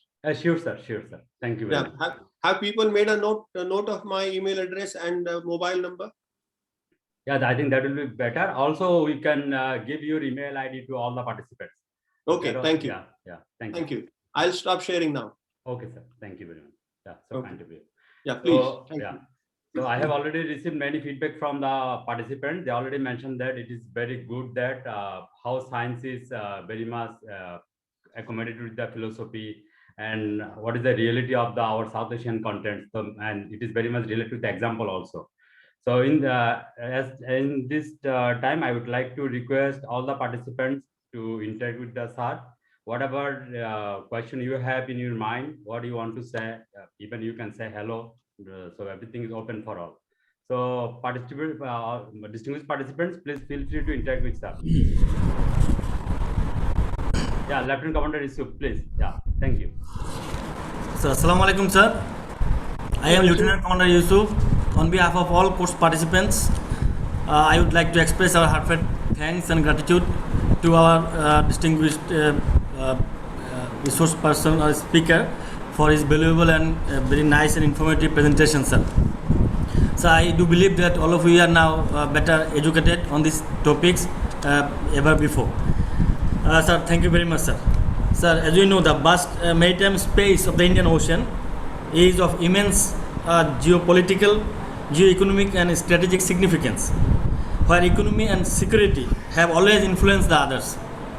Sir, if we do maintain the good order at sea, I do believe that good governance will be established, sir. I want to hear more about good order at sea in respect of security, sir. What's your opinion, sir? Thank you, sir. Okay. As you know, and I think some people have got their microphones on, so there's a lot of noise. But thank you for that. Thank you for that comment, Commander Yusuf. And to respond to your point, there are several aspects. Now, South Asia, as you rightly mentioned, South Asia is a very important region from economic point of view as well as from strategic point of view, and both of those are highly related.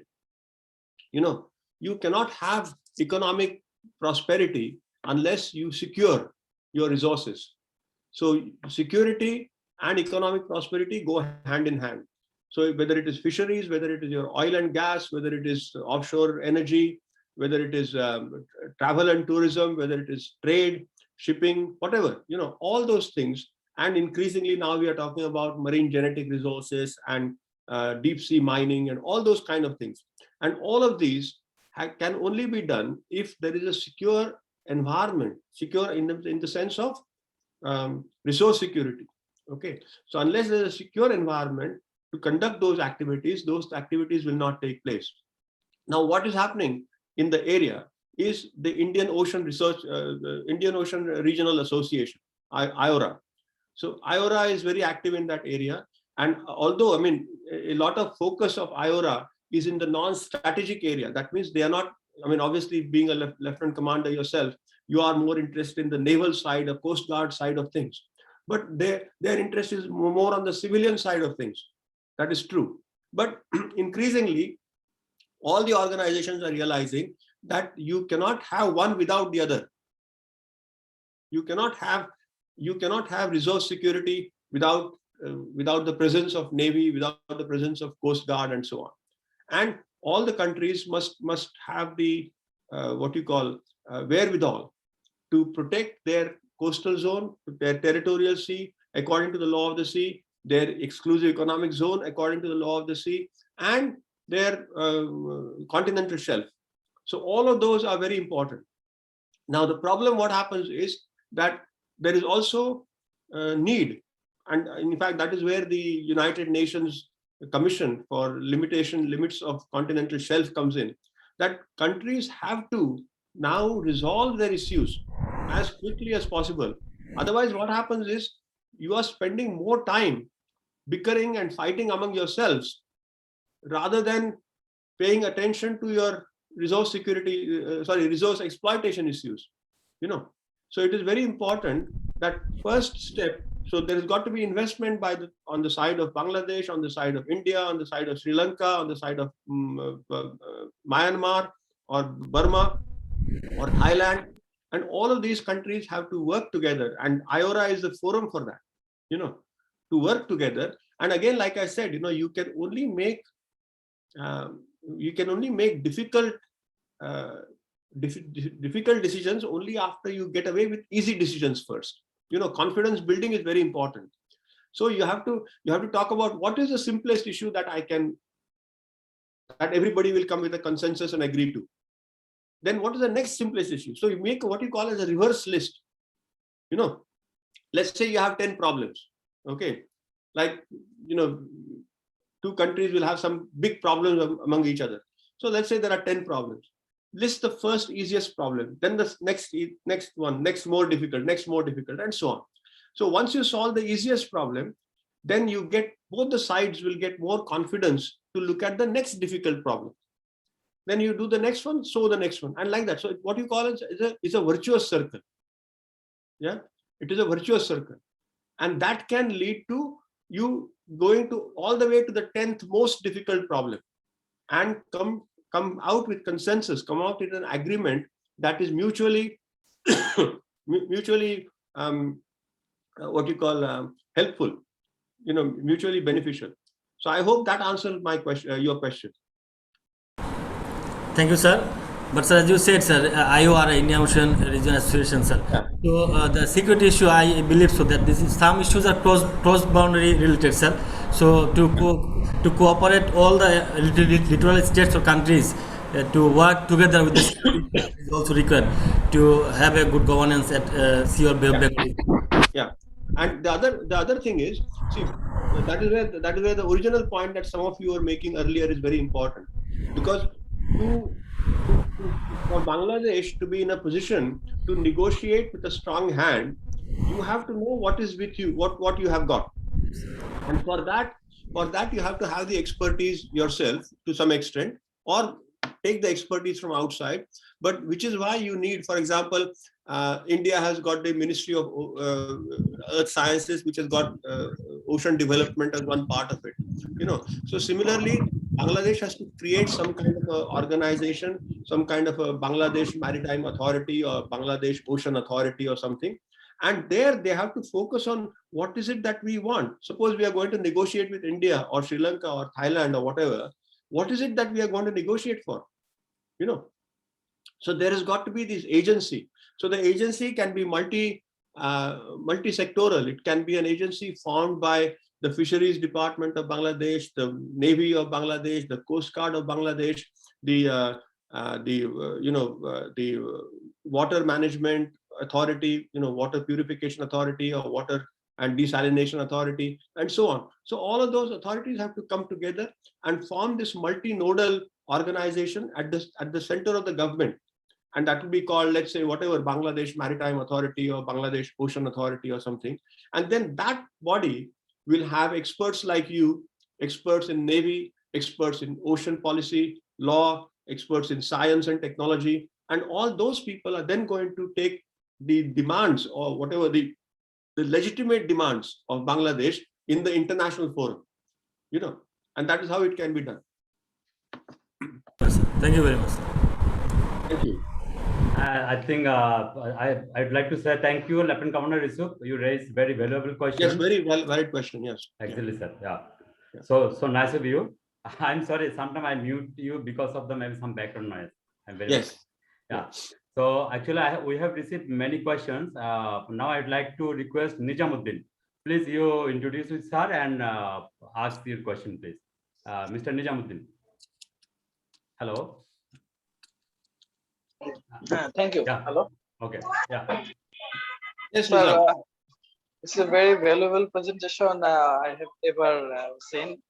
Since we are not actually oceanographic background, actually we are geologists, and now we are working in oil and gas exploration. But we have issues to exploration in the ocean area. As you know, our ocean maritime boundary already settled. So, and do you have any particular idea about the Bay of Bengal Ocean related with oil and gas prospectivity? Do you have any particular experience? This is my question. Okay.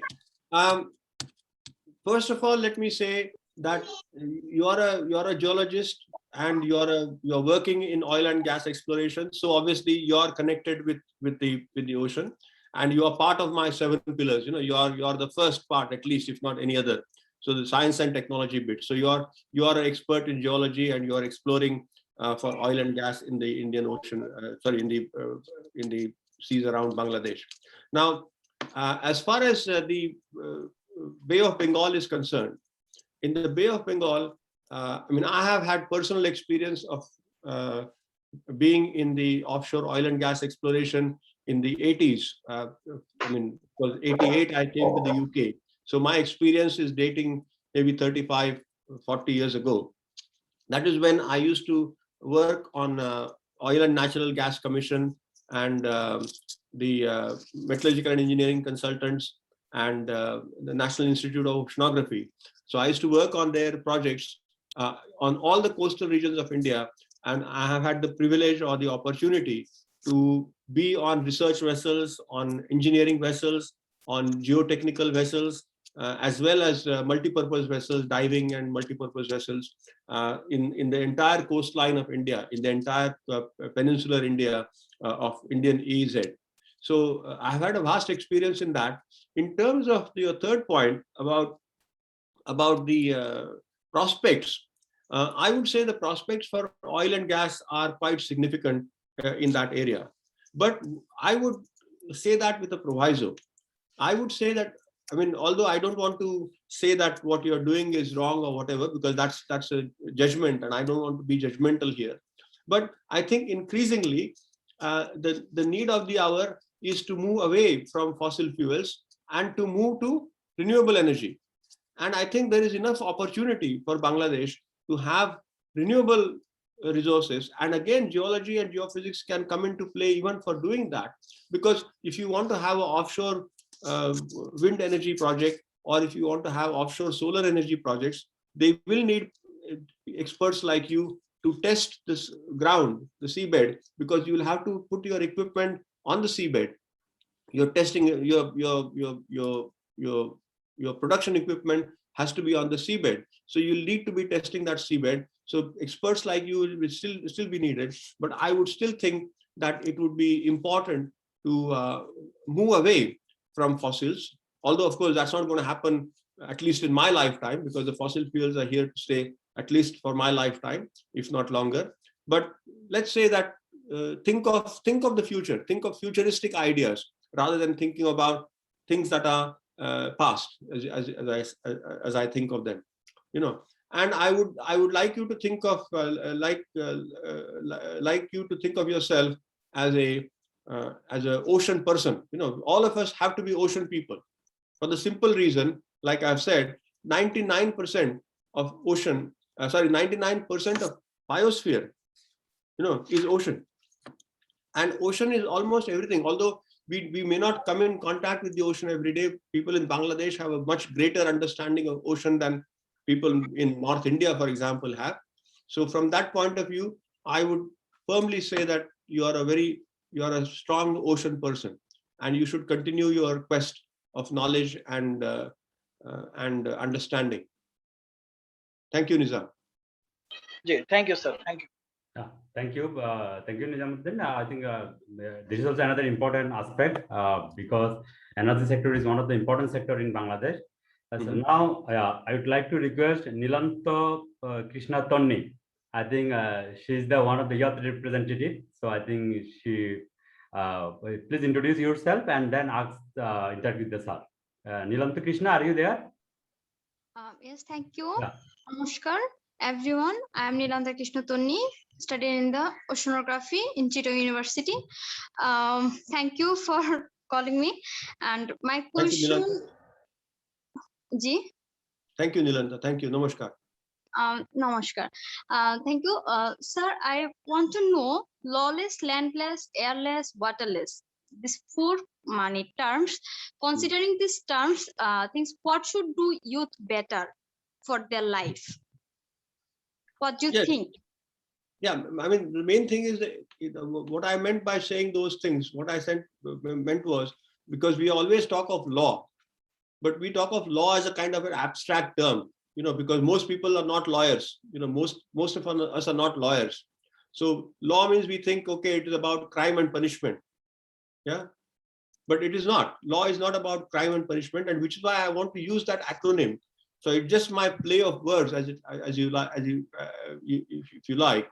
It is L for land, and we know that our land is getting less and less productive because, and sometimes our land is also getting desertified, because deserts are encroaching the land, and our nitrogen cycle is actually quite badly threatened. In fact, it is said that if COVID is considered to be a small problem like this, if COVID is a small problem, then the bigger problem is actually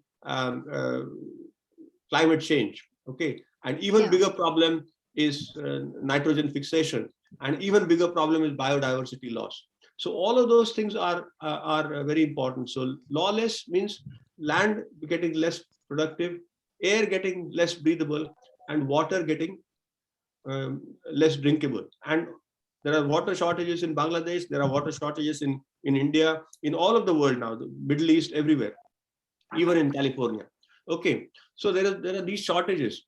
So my point is, so how to resolve this situation? There is no magic bullet. There is no magic answer to this. The thing is, it has to be a constant work on improving the quality of your environment.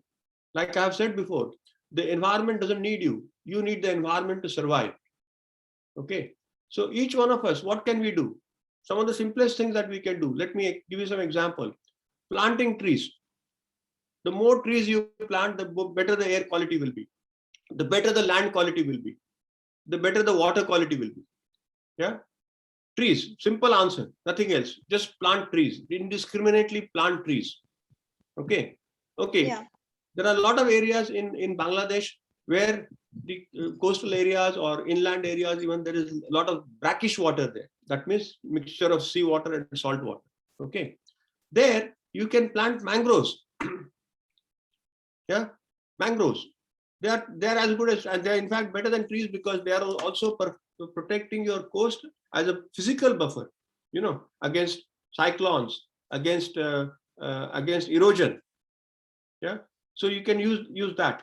And in the seabed itself, so I'm talking about trees on land, mangroves in the coastal region or in the brackish water region, and at the seabed level, you can plant seagrass. Okay, seagrass, again, another fantastic way of absorbing carbon dioxide. And corals, protect the corals. How? Now, of course, people have found ways of rejuvenating corals. That means they used to think earlier that, okay, corals, once they get too much carbon, or if they get too much heat or something, they will die off. No, they don't die off. They can come back again. You can just like you do, you take a sapling of a plant, you can plant corals. Okay, so my simplest solution for all the people around the world to improve their land, improve their water, and improve their air and improve their water is plant trees, plant mangroves, plant seagrass, plant corals. Thank you. Thank you. I hope so that much. answers your question, Nilanta. Thank you for your question. Thank you so much.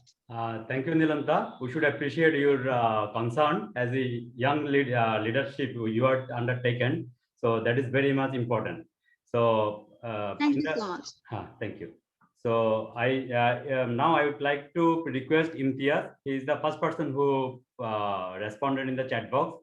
Actually, he raised the first question. So Mr. Imtiaz Ahmed, so you are one of the promising ocean scientists. So please introduce yourself and ask the question.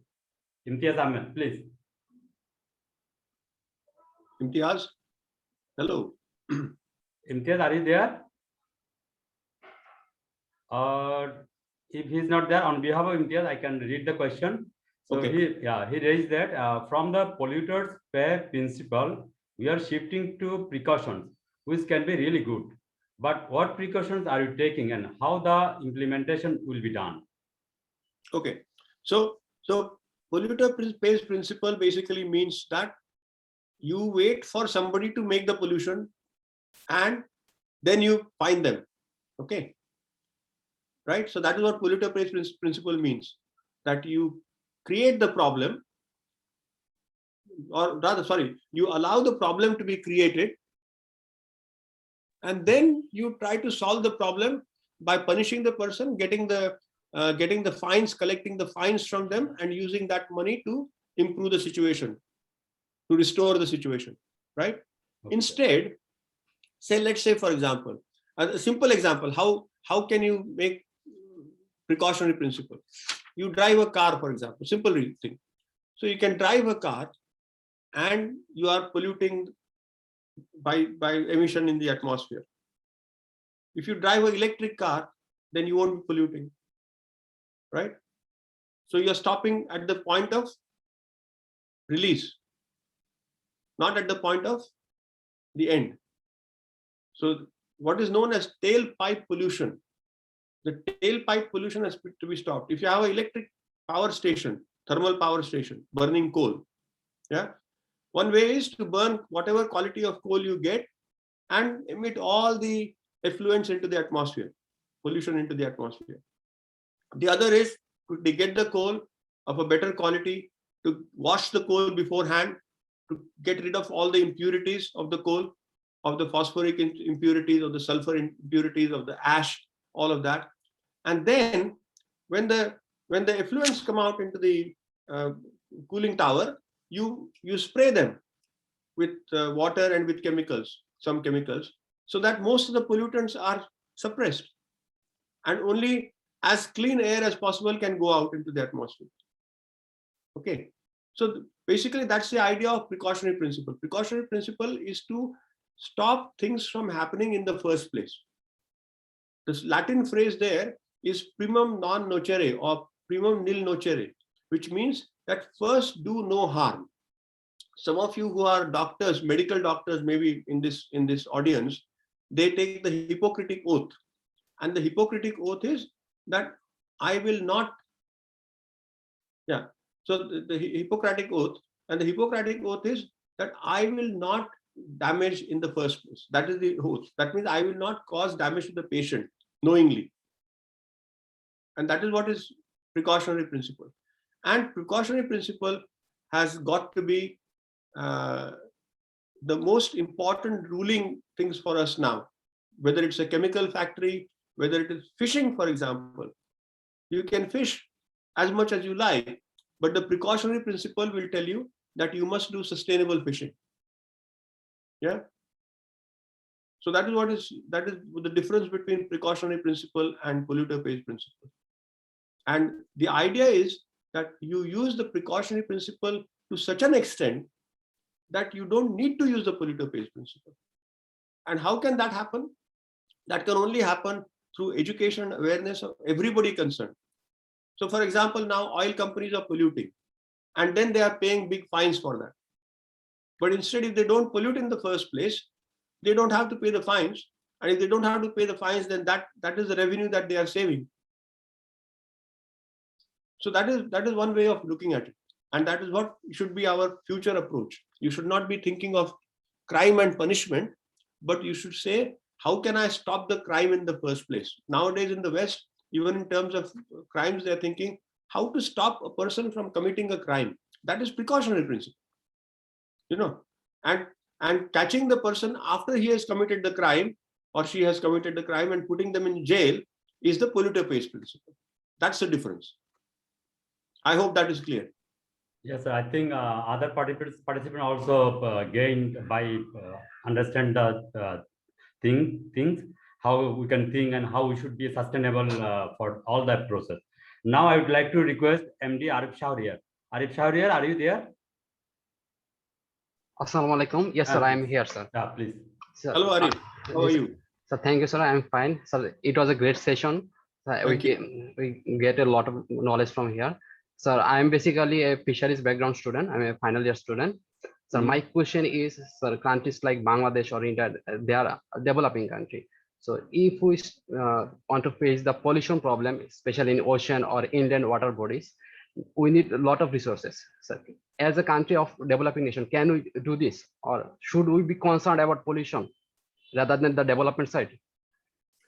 Both. See, the thing is, this is a very, very pertinent question, and these two things go hand in hand.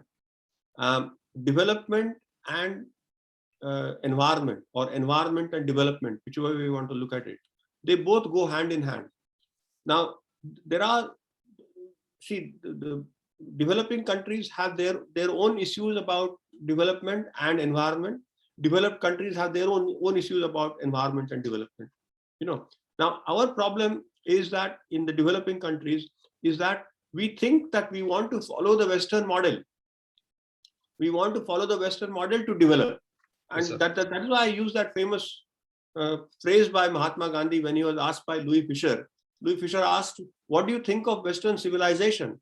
And Mahatma Gandhi said, he didn't say it is a good idea or it will be, he said it would be a good idea. That means he was basically saying Western civilization is not a good idea. So Western development model is not the model for us to follow. We have to follow our own model, which is why we have to have greater thinking in our governments, in our local governments, in our national governments, regional governments, everywhere, as to what are our priorities and how can we focus on these issues, that rather than taking a industrial model or taking a, and of course, we have also the advantage now. Remember this also, that the world today is in a much better place than it ever was for humanity, irrespective of all the bad news that we hear and irrespective of the bad things that are happening around the world. In the year 2021 today, the human being is much better off than he or she was at any time in the history before. So the thing is, what we have to do is we have to know that how are we going to address our issues locally. And we have now the advantage of science and technology. So you don't have to have the whole rigmarole of inventing or discovering the zero or discovering the wheel and those kind of things. All those things have been done. So you can use what is good for you. You can use what is known as appropriate technology. So there is something called low technology. So because we are a developing country, we don't have to always use low technology. No, we don't have to use high technology because we may or may not be able to afford it. But we should also always use appropriate technology that is appropriate to our needs. And that is the solution for the issue that you have mentioned as to how to balance this whole thing about environment and development. Because historically, development has always played the role. In fact, it is the arrogance of mankind. I was talking at another meeting yesterday, and I was talking about my three circles: people, planet, and profit. So what you're talking about is, environment and development is planet and profit, right? But yes, sir. What we have done is we have focused on the profit all the time, and we have forgotten about the planet, and we have forgotten about the people. And that is because of the arrogance of mankind. And the arrogance of mankind does not stop with the United States or United Kingdom or Europe.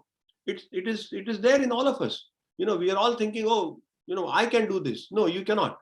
So what we have to do is we have to think in terms of how to balance it and how to focus more on people and planet. And I'm not saying less on profit.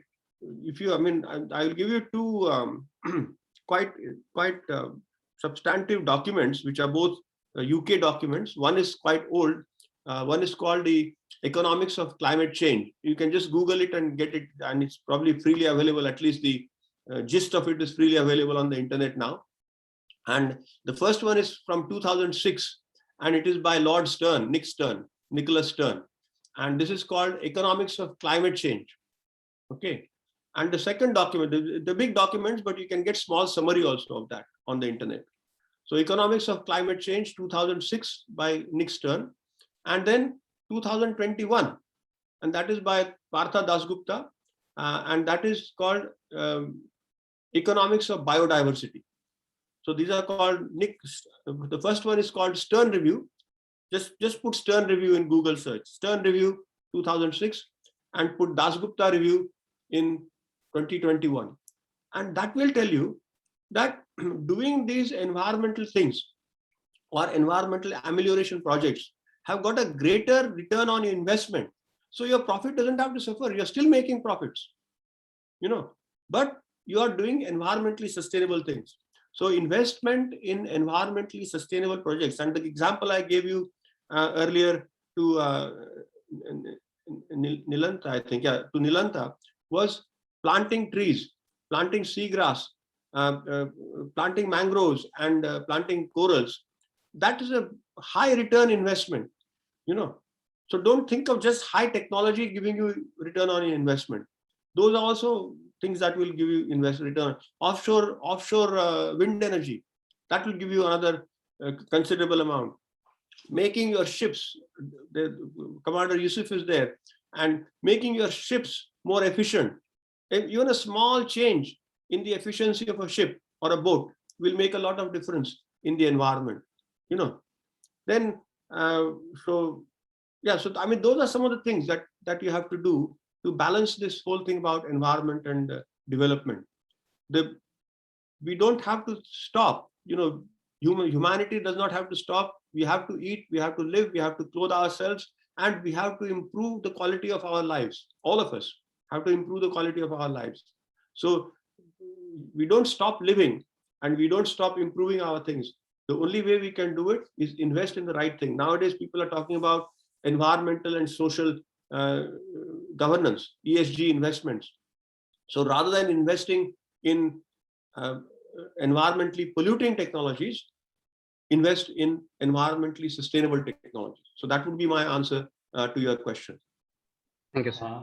Thank you, sir. Thank you, Shahryar, for your nice concern regarding. Thank you, Shahryar, for your question. Thank you. Yeah, Thank you, sir. It is really very one of the important questions regarding the resource management. Thank you. So now I would like to request Rishika Barua. Please, you introduce yourself and then ask your question, please. Rishika. Thank you, sir. Myself, Rishika Barua. I am a student of Veterinary and Animal Sciences University in third year. Thank you for your speech. I really enjoyed the philosophical aspects. Sir, I have one question that sometimes different companies leave their ships in the ocean, and after occurring any kinds of disaster, they just they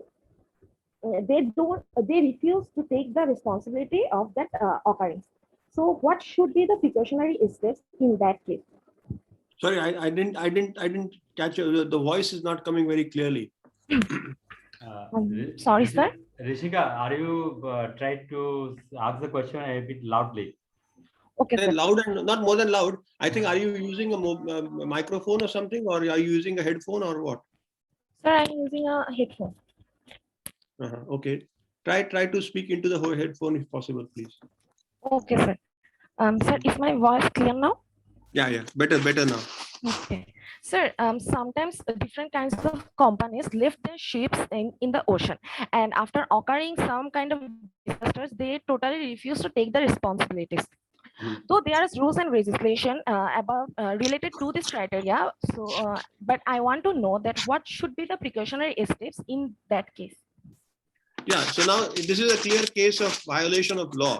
So if I understand your question right, what you're saying is that some people just abandon their ship. Yeah. Yes, is that right? Yes, sir. Yeah. So some people just abandon their ship. And this is basically a greed aspect of it, because sometimes what happens is that these ship owners, for them to say that my ship is lost, is good for them, because then they can get a lot of compensation from insurance. Okay. So that is why they do it. That is the reason why they do it. So that's the reason. Now, it is not a case of, in this case, it is blatant. It is a blatant, what you call as flouting of law. Okay, so there is no precautionary principle here. Here you have to clearly have the polluter pays principle, because they have already committed the crime and they are actually what you call as, they are blatant about it. They are non-repentant about it, because they have left the ship in the middle of the sea. Okay, and that is causing damage to other traffic, or making hindrances to other traffic, and so on. Okay, so I think from that point of view, I would not say that it is a jurisdiction of precautionary principle at that point, but it is more of a crime and punishment situation there. So obviously now it goes back to, now who can who can hold the person responsible, or who can hold the organization responsible. So now for that, your government or your local agency has to have the capacity to go up to the ship, find out where it is, who does it belong, what cargo does it have, can you identify, can you link, genuine link, can you find a genuine link between the ship and the ship's owner, and all those kind of things, and then use your national law to try them as per your national law. I think that is the solution there. If I can understand your question right. Thank you. Thank you, Yes, Rishika. Thank you, sir. Thank you, Rishika, for your nice question. At this moment, I would like to request our honorable delegates, Captain Wahid Kutubuddin. Are you there, sir? Hello. Kutubuddin, sir, are you there?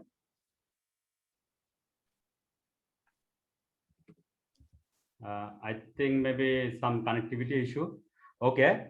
I can see Mahtab Alam, he has raised his hand. Yeah, okay. Mr. Mahtab Alam, please introduce yourself and ask the question.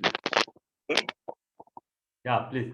Thank you, sir, for your valuable presentation. Sir, I am Mahtab from BAPEX. BAPEX is a national oil and gas companies, and my question is, plastic product is floating from one place to another, and it doesn't flow any boundary. And every country throw many plastic products, which that pollute our ocean and sea beach, And is there any criteria system or any criteria that is there any criteria which country is responsible for this waste? That means which country is responsible for this waste? How could we determine this issue? Mm-hmm. Okay, now plastics is a very big problematic issue, because plastic is, it's a classic double-edged sword. Plastic is a classic double-edged sword. I mentioned science and technology as being a double-edged sword, and plastic is a very, very classic example of it, because there is nothing in terms of material science development that beats plastic, because plastic is a substance that can deal with acids to alkalis at the highest level, acidic substances. So any pH value, you can have a plastic bottle and put acid in it, and you can put alkali in it, and they will all survive. Plastic is light, and plastic is moldable. Plastic can be transported easily, it doesn't break, so you can have all sorts of bottles and jars and packaging and everything gets fresh, keeps fresh. Like I gave the example of the peaches going from Argentina to Thailand to USA for consumption. They come in plastic bowls with little lids, So plastic is in a way, it was called plastic fantastic, So plastic is a boon on the one hand. The other hand, because it doesn't decompose. See, the problem with plastic is this is part of what we call as organohalogens. Yeah. So organohalogens are the only compounds that are man-made that ocean cannot deal with. Everything else that we do, all other pollution, organic pollution, inorganic pollution, mineral pollution, nuclear pollution, heat pollution, everything ocean can deal with that. Plastic pollution, it cannot. The reason is because organohalogens are not produced naturally. These are the only man-made things. Now, the resolution of plastics is only through reduction of use of plastic. So reduce, first of all, refuse. So don't take plastic. If you go to a shop and if they're giving you a plastic bag, say, I don't want the plastic bag. You take it back. In this country now, people are actually doing that. People are going to shops and they find that something is packaged unnecessarily in big amounts of plastic. So people take a pair of scissors with them, cut it open and say that, keep the plastic, I don't want the plastic. So make it there. So similarly, responsibility can be allocated to the person who is manufacturing the plastic product and equally to the person who is consuming the product. So if you refuse to consume, automatically the manufacturer will go down. The second aspect of plastic pollution is that I know some plastic experts. And in fact, I was talking to one of them just on Monday. He's a big businessman here and he's now retired, but he was big in plastics. So he told me that, Sunil, all plastics can be recycled. All plastics can be recycled. So this thing that some plastic cannot be recycled and some can be recycled is a myth. You work for a petroleum company. You have offshore structures. Now, offshore structures have got to be gotten rid of afterwards, after the life is over. But we don't do that because we say that, oh, it costs too much money, so we just leave them where they are and cause problem for the shipping traffic and fishing and all those kind of things. But they can be. But because if they cost money, people don't do it. Oil companies don't do it. Similarly, plastic can be recycled, and all plastic can be recycled. But they won't do it because it costs exorbitant amount of money. So the other thing that can be done is the price of plastic. Pricing of plastic. The pricing has got to be the true price, taking into the environmental cost. So when you sell a plastic bag for 5p or 50p or 1 rupee or something like that, then you have to price that at a much higher level, so people won't be buying it because they can't afford to buy it, or they think, oh, it's too expensive to buy. So that is the only way you can reduce plastic consumption. So reduce, reuse, recycle, refuse, all those sort of R's as they are. Now they have gone from, when I started, when I was an undergraduate student, we used to talk of 3: reduce, reuse, recycle.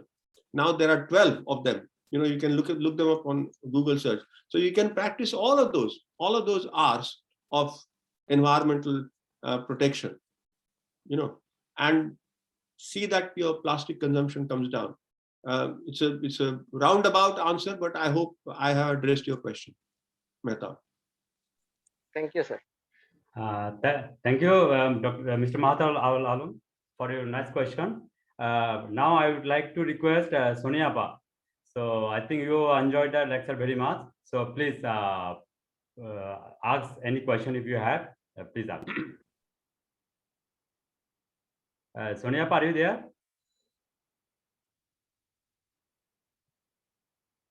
Hello. I think sometimes there is some connectivity issue. Yes. Yeah. So it's also coming to midday now, so we can. Okay. Now I would like to request Mohidul Alam. He raised some question. Mohidul Alam Faisal. Are you there, Mr. Faisal? Yes, I'm here. Please. Hello, Mohidul. Hello, how are you? I'm good, sir. How are you? I'm good, thank you. So in your presentation, you have discussed about some approaches to make a change. So when I'm talking about the changes, there are always some challenges. So what are the key challenges we might face to effective global environmental governments? The biggest challenge, okay, Mohidul, yes, the biggest challenge to us is us ourselves. Human beings are the biggest challenge to human beings. And I will tell you how. We are very arrogant. We are very arrogant people by nature. So we think that, oh, I'm clever and I can get over this, or I can get over that, or I can do this and nobody will catch me. So that arrogance is the main thing. And there is a very famous quote. I was recently watching a long documentary, almost 10 hours or more, on the Vietnam War. You obviously you're far too young to remember it, maybe, but Vietnam War was one of the most disastrous things to have happened for no reason at all. Okay, most wars are for no reason anyway. But in that, there is a quote by a very experienced American general, and he says that it is very, very difficult to dispel arrogance as long as you retain ignorance. So there is a relationship between arrogance and ignorance. And again, I would come back to the point that education is the only way in which you can deal with it. So if you educate people, then there is a possibility that people will behave better. So our arrogance will come down, because see, arrogance normally comes out of ignorance. The more ignorant I am, the more arrogant I am. If you must have met a lot of people who are very educated, highly educated, very clever, but they're very humble, you know. So the sign of a great person is the humility. It is not the arrogance. Arrogance is not a sign of a great person. And that is where we have to focus on. We have to educate people. The more they are educated, the more humble they will be. That is my answer to you. Thank you, sir. It was such a pleasure to hear from you. Thank you, sir. Thank you. Thank you, Moidul. Very nice concern. Now I would like to request Mr. Monjurul Haq. He is one of the distinguished Board of Governors member of NOAMI. MD Monjurul Haq, sir, are you there? MD Monjurul Haq, sir. Hello. Okay, we can wait. By this time, if any participant have any question, I think feel free to ask to sir directly. I think we are also coming to almost midday here. Yes, sir. Yeah. So I think we should also have to wind up. But yeah, I'm happy to take one more question, one or two questions. Yeah. Okay. Well, I'm Jahin. I'm Jahin from Octofin. Hello, Jahin. Can you listen? Yeah. Well, thanks. I'm at first I want to say something about Octofin. Octofin is an youth organization which is working towards an ocean our planet, and our slogan is know the ocean, what you have said already, and there's very much pleasure to hear from you. And I want to share a compliment. It was an outstanding lecture, because Mr. SHASTRI, you have mixed this lecture with all of our life and with the familiar persons and familiar things. These examples are very much related to our daily life, actually. That's why we not only understand the lecture, but also we enter the world of environmental governance with your speaking flow. I can say that you have taught us the science by the help of philosophy.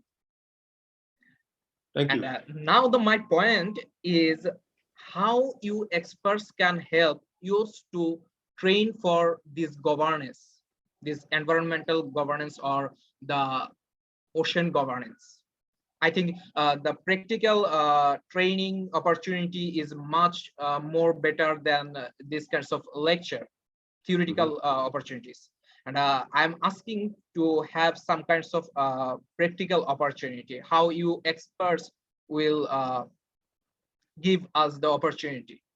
Sure. That's very good. That's a very good question. You know, the main thing to remember is that me, I call myself a consultant, expert, and speaker. But obviously, my expertise is limited. Okay. I mean, what we say as bandwidth. You know, I have a small bandwidth of my own specialization, and I talk about that. But when for example, if I am doing like I used to do when I was in academic circles, that we would have a team of people.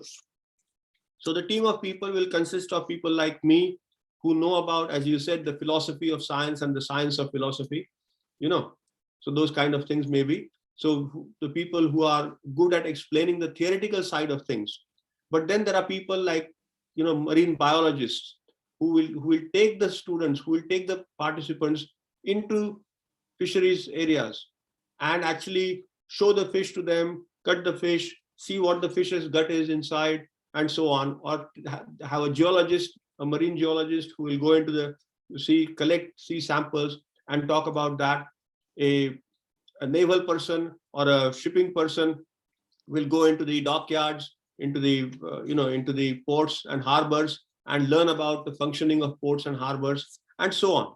Okay, so there's a whole what you call as that there are programs that can be developed in that way. Now, what I do is I talk about the governance issues in a theoretical way. So if you have if Mr. Das or your organizers want to have a greater interaction with me, with the government of Bangladesh in creation of agencies there, then I can advise them as to how they can be going ahead, not only in the area of governance, but in the way of practical education. Yeah, but I am personally myself not qualified to be on the practical side of things. One can only do so much. Okay, so my expertise is more on the theoretical side of things, on the knowledge side of things, on the side of what you call as knowledge and experience and expertise. And in terms of the applications, there are other experts you can take. You can take the fisheries experts, geological experts, geophysical experts, engineering experts, naval experts, Navy experts, shipping, merchant Navy people, and so on. So all of these can contribute. And also the practitioners. Yeah, you should never forget the practitioner. So when you say take a fisheries scientist, listen to the fisherman, because the fisherman will know better than the fisheries scientist many times. Similarly, when you go to the Navy person or the merchant Navy person, look at the lowest person in your hierarchy, because that person is actually dealing with the situation on a day-to-day basis. You are only sitting on top and giving orders. So I think the important thing for people to remember is, again, going back to the point I was making earlier, humility is the most important thing. Recognizing what your limitations are, okay, and letting other people take over from where you can't, or where you stop. Does that make sense? Yes, thanks for your cooperation, and I think we will communicate with you for next cooperative any works or further any cooperation. And Dr. Mohan will also help us, I think, and that would be pleasure to work for a better world and for a better blue world, blue planet. Yes, absolutely. I mean, when you talk of blue planet, or blue economy, I have a friend who has this favorite phrase, and he calls it 50 shades of blue. There's so many blues in the blue economy, and you and I or anybody else can only focus on one or two or three, because there are so many aspects of it, of blue economy. And the other thing is that we can, making a better world is a responsibility of all of us. I have if you see my website, I say that our whole thinking must change. That is number one. But the most important thing is each one of us has got to be this agent of change in whatever little way. You can educate somebody, you can plant a tree, you can tell the local people to clean the open sewers or open gutters. So small things everybody can do, each one of us can do, and also each one of us can give. All of us are who are on this webinar, we are in a more in a more luxurious situation, or whatever, favorable situation, by the fact that we have got education, we have got a roof over our head, we have got food to eat, we don't have to worry where our meal will come from tomorrow. Yeah, so we should be the ones sparing our resources, our cash, to give to the people who don't have it. We have to make a change at every level. Small things will matter. Every small thing will matter. Okay, sir. Thank you. Actually, this is very good thing. We already discussed. Sonia Appa is here. Sonia Appa raised her hand. Yes. Yeah, Sonia Appa, please. We are waiting for you. Yeah. Oh, sometimes connectivity issues are there. Thank you, sir, for your valuable lectures. Thank you. And I will ask a question. Our country is now developing country, so we people are not aware of anything like pollution and something like that. So what do you like think making rules is more applicable? Sorry, or punishment? Making rules or punishment is more applicable awareness for our country? No, like I have said before, that punishment should be your last resort. Always avoid, committing. See, how can you stop A, B, or C? And ABC could be a person, could be a corporation, could be a businessman, whatever. So ABC, how to stop ABC from committing the crime in the first place? That is the priority we must give. So how can you educate them? How can you tell them? Because sometimes people are just not aware of what is the wrong that they are doing. Yeah, once they know, that's what I'm saying. Yeah, so that can only come through education awareness.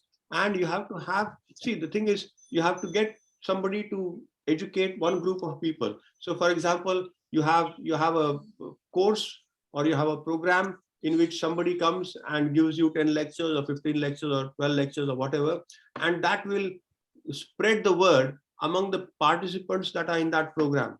And those participants can on their own start delivering similar programs outside. There is no copyright.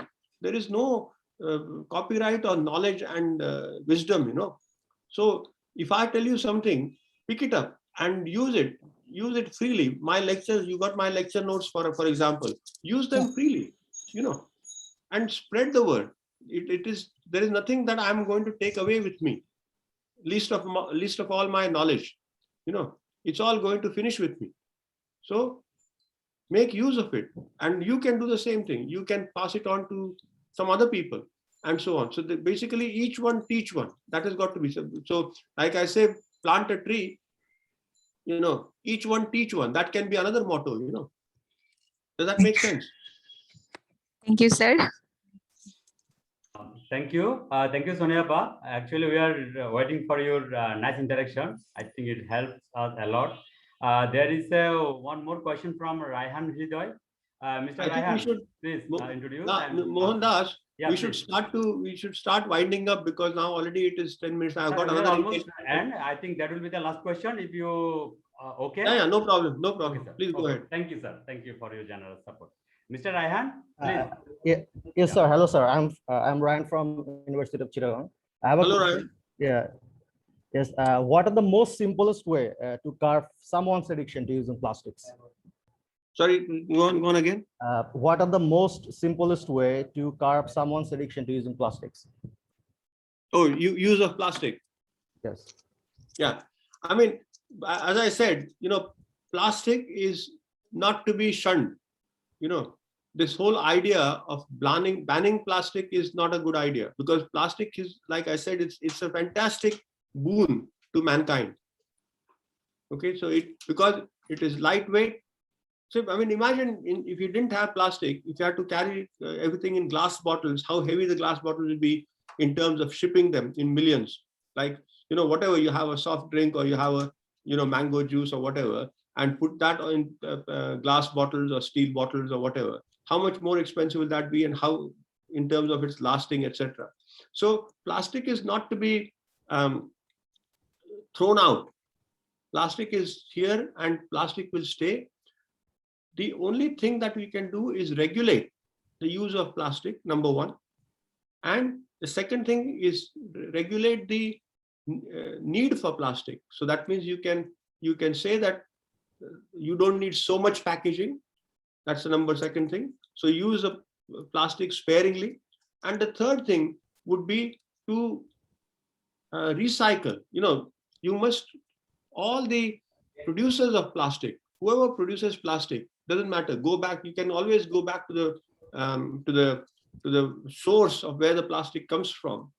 Okay, and all the producers of plastics must be told that unless they recycle a certain type of plastic, they will not be allowed to produce it.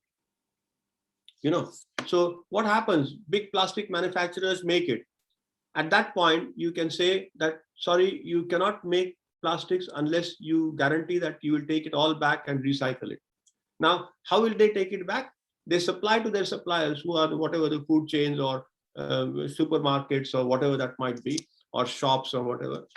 You have a plastic collection system and take it all back to the source, take it all back to the manufacturer, and make them recycle it. Recycling is the only way in which plastics can be done. If you don't recycle them, we have the continuing problem, because plastics do not they do not biodegrade, and that is a problem. Of course, now slowly we are also finding ways of producing biodegradable plastic. In fact, I get a lot of magazine wrappers and so on, which are in biodegradable plastic. But that is only a small step. The big step is the use of the big plastic, and plastic is also, a huge engineering material. Now, of course, with 3D printing, a lot of plastic will be in things. People are using plastic, recycling plastic into making bricks out of it, making roads out of it, making buildings out of it. So there is a lot of possibility of doing that. So again, I would say it is a roundabout answer to your question, Ryan, but I think plastic is here to stay, but we have to be more vigilant in how it is used. Thank you. Okay, thank you, sir. Thank you, sir. Thank you all. It is really a very interactive session. I think sir also very happy with all the participants and all. Thank you. I'm very glad. I'm delighted that so many people stayed back and asked questions. We are much depleted now. We've gone from 110 or whatever to 45 now. But I can understand there is a fatigue. There is a saying in English language which says that what the bottom can't endure, the brain can't absorb.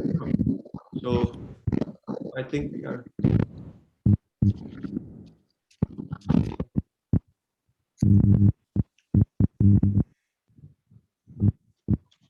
Sure, sir. I think we are happy with you, sir. Your presence, your support, everything help us a lot. In future, we will keep in touch with you. Also, we will maybe request you to be an advisor of our NOAMI. Actually, every year we publish one journal. Since 1984, we are publishing Ocean Journal. This is one of the pioneer and first journal from Bangladesh, and very prominent one. In addition, we conduct the training course. Now this is the 17th training course. So this is the first time, as Professor Dr. M.D. Kamrul sir mentioned, this is a very huge gathering from various universities and many departments. In future, we will try to be enlarge it in more and more. And also, already we have received many support from the IIT Kharagpur. One professor named Mihir and another professor is Prabhas. They are already agreed to take some class on web modeling and some other ocean related issues. Hopefully all those things make a very good interaction with all the participants. The researchers who are involved in research, they will also be benefited through these kinds of interaction. So at the outset, I would like to say thank you to our honorable speaker and also to all participants. This is already in Ramadan time. So many participants already left because of the prayer time and others, but we already passed our target time. So everything is in our in a positive way, and people I think happy with all the things what they are able to know from sir. I hope my best that all the participants will keep in touch with you in future, and you also be ready to help us any kinds of suggestions and good governance related issues. So. At the end, I would like to Sunil sir to say a few words for all the participants, or for the NOAMI and for the betterment of the blue planet. Sir, please. Okay, so let me say that I'm not somebody to give great advice or something like that, because I'm not big enough to do that. But let me say a few things that are very important. One of the key messages that I want to give is that we are at this juncture here where we have a situation where we know the problem, the humanity as a whole I'm talking about. We know what the problem is, we know what the solutions are, but we don't have the political will. Okay. So how to create the political will? So that would be our first big issue. And political will, as with anything else, can be created through education and awareness, because the politicians also need to be educated. because the politicians are always thinking of their 5-year term, So they also need to be educated. So it is very important that education awareness is there, and only that will make sure that the political will be created slowly but surely. So that is one important thing. The other important thing is we always talk of our rights, but we never talk of our responsibilities. So rights and responsibilities must go hand in hand. So that is very important. The other thing is that our quest for knowledge must never stop. Roger Revelle, who is a famous oceanographer, and he was a founder of University of California, San Diego, and also at the Scripps Institution of Oceanography for all his life. He very famously said that we know more about the backside of the moon than the bottom of the ocean. So our knowledge is very limited. As Einstein said, imagination is more important than knowledge, because knowledge is limited, imagination is unlimited. And we have to recognize that our knowledge is limited, and we have to constantly upgrade our knowledge. And now I mentioned to you that there is the United Nations Decade for Ocean Science for Sustainable Development. So that is recognizing the fact that our knowledge of the ocean is rather limited and we have to improve it. And that would be another step. So I tell you, the running theme throughout my talk and throughout my even, if you decide to have my courses with you or if you want to create the Bangladesh Academy or Bangladesh administration, or whatever we call it, authority, Bangladesh Authority for Ocean Governance or whatever. My key message for all of these initiatives would be education, education, education, education. Thank you.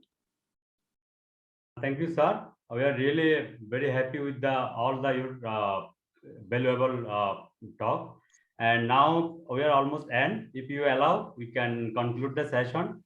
Thank you. So I would like to request our General Secretary to General Secretary, sir, are you there? Yes, I am. Okay, thank you. So please say your concluding remarks. And thank you very much on behalf of me, on behalf of NOAMI, and on behalf of all the participants. Sir, I would again request you to kindly, if you can spend 1 or 2 more classes, if it is possible, at any of your available time.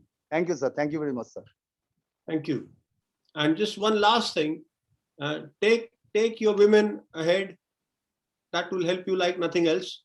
So women need to go up, and your new generation, your young people, they need to go up. So women and youth, that's got to be the focus, because I have got fewer years left than some of the young people have. They have a whole life ahead of them. I have got maybe, God knows, 5, 10, 20 years left. Okay. Other people have a lot more. So our young people are our wealth, and our women are our women and young people. Those are our future. Thank you. Thank you, sir. I just requesting all the participants, if possible, please video on and microphone unmute and say thank you to sir. So thank you. Thank you, sir. All the participants, please.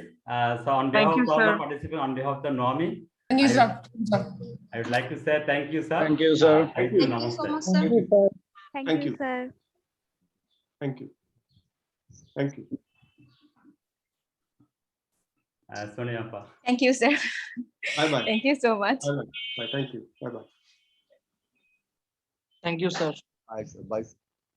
Bye-bye. Sir, thank you very much, sir. Hope to see you some other time. Our General Secretary already requested you, even all the many participants already requested, if you allow some time in future, maybe next month or next month. Actually, our course continue up to first week of August, if possible, or you may recommend some resource person from your own network. So that will be a great opportunity for us. Thank you. Okay. Thank you, sir. Thank you very much. Thank you. Bye. So Professor Kamru Alam Khan, sir, are you there? Yeah. Thank you, sir, for your kind time. Thank you so much. Yeah. Thank you, sir. So, yeah. So Thank all you. of you, Just sir, please. one thing I would like to say. Yes, please, sir. We are almost end. The lecture from our honorable resource persons will create a new era and revolution for the research on oceanography. Thank you so much. Thank you. So thank you, sir. Thank you. Thank you, Professor. Thank Thank you. you. Thank you, Professor. Thank you. Wish you Okay. best. Bye. Take care, all. Stay safe. Stay Bye-bye. safe, sir. Okay, sir. Bye. Stay safe. Bye. Bye. Bye. I'll disconnect now. Okay, sir. Thank you, sir. Yeah. Okay. So, dear participants, মনে এখানে সবাই বাংলাদেশি, আপনারা আমাদেরকে একটা মেইলে feedback দিবেন, আমি একটা মেইল দিব আপনাদেরকে, সেখানে স্যারের প্রেজেন্টেশনটা থাকবে। তো আশা করি আপনারা সবাই এনজয় করেছেন। ভবিষ্যতে আমরা এরকম কিছু নিউমেরিক্যাল মডেলিং রিলেটেড এবং প্র্যাকটিক্যাল অ্যাপ্লিকেশন রিলেটেড কিছু কোর্স রাখার চেষ্টা করব। আপনারা আপনাদের ডিমান্ড জানাবেন। আমরা চেষ্টা করব নোয়ামি যেন ওশানোগ্রাফি নতুন প্রজন্মের সাথে একটা সুন্দর সুদৃঢ় বন্ধন তৈরি হয়। আপনাদের সহযোগিতা আমাদের এই বন্ধনটাকে আরো সুদৃঢ় করবে। আপনারাও একদিন নোয়ামির এবং বড় বড় প্রতিষ্ঠানের সাথে সংযুক্ত থাকবেন এবং বাংলাদেশে এই ওশান রিলেটেড গবেষণায় অবদান রাখবেন, এই প্রত্যাশা ব্যক্ত করছি। আশা করি সবাই ভালো থাকবেন। Thank you, Mohan. Thank you, Mohan. Thank you very much. Thank you. Okay. Bye. Allah Hafiz. Assalamu alaikum.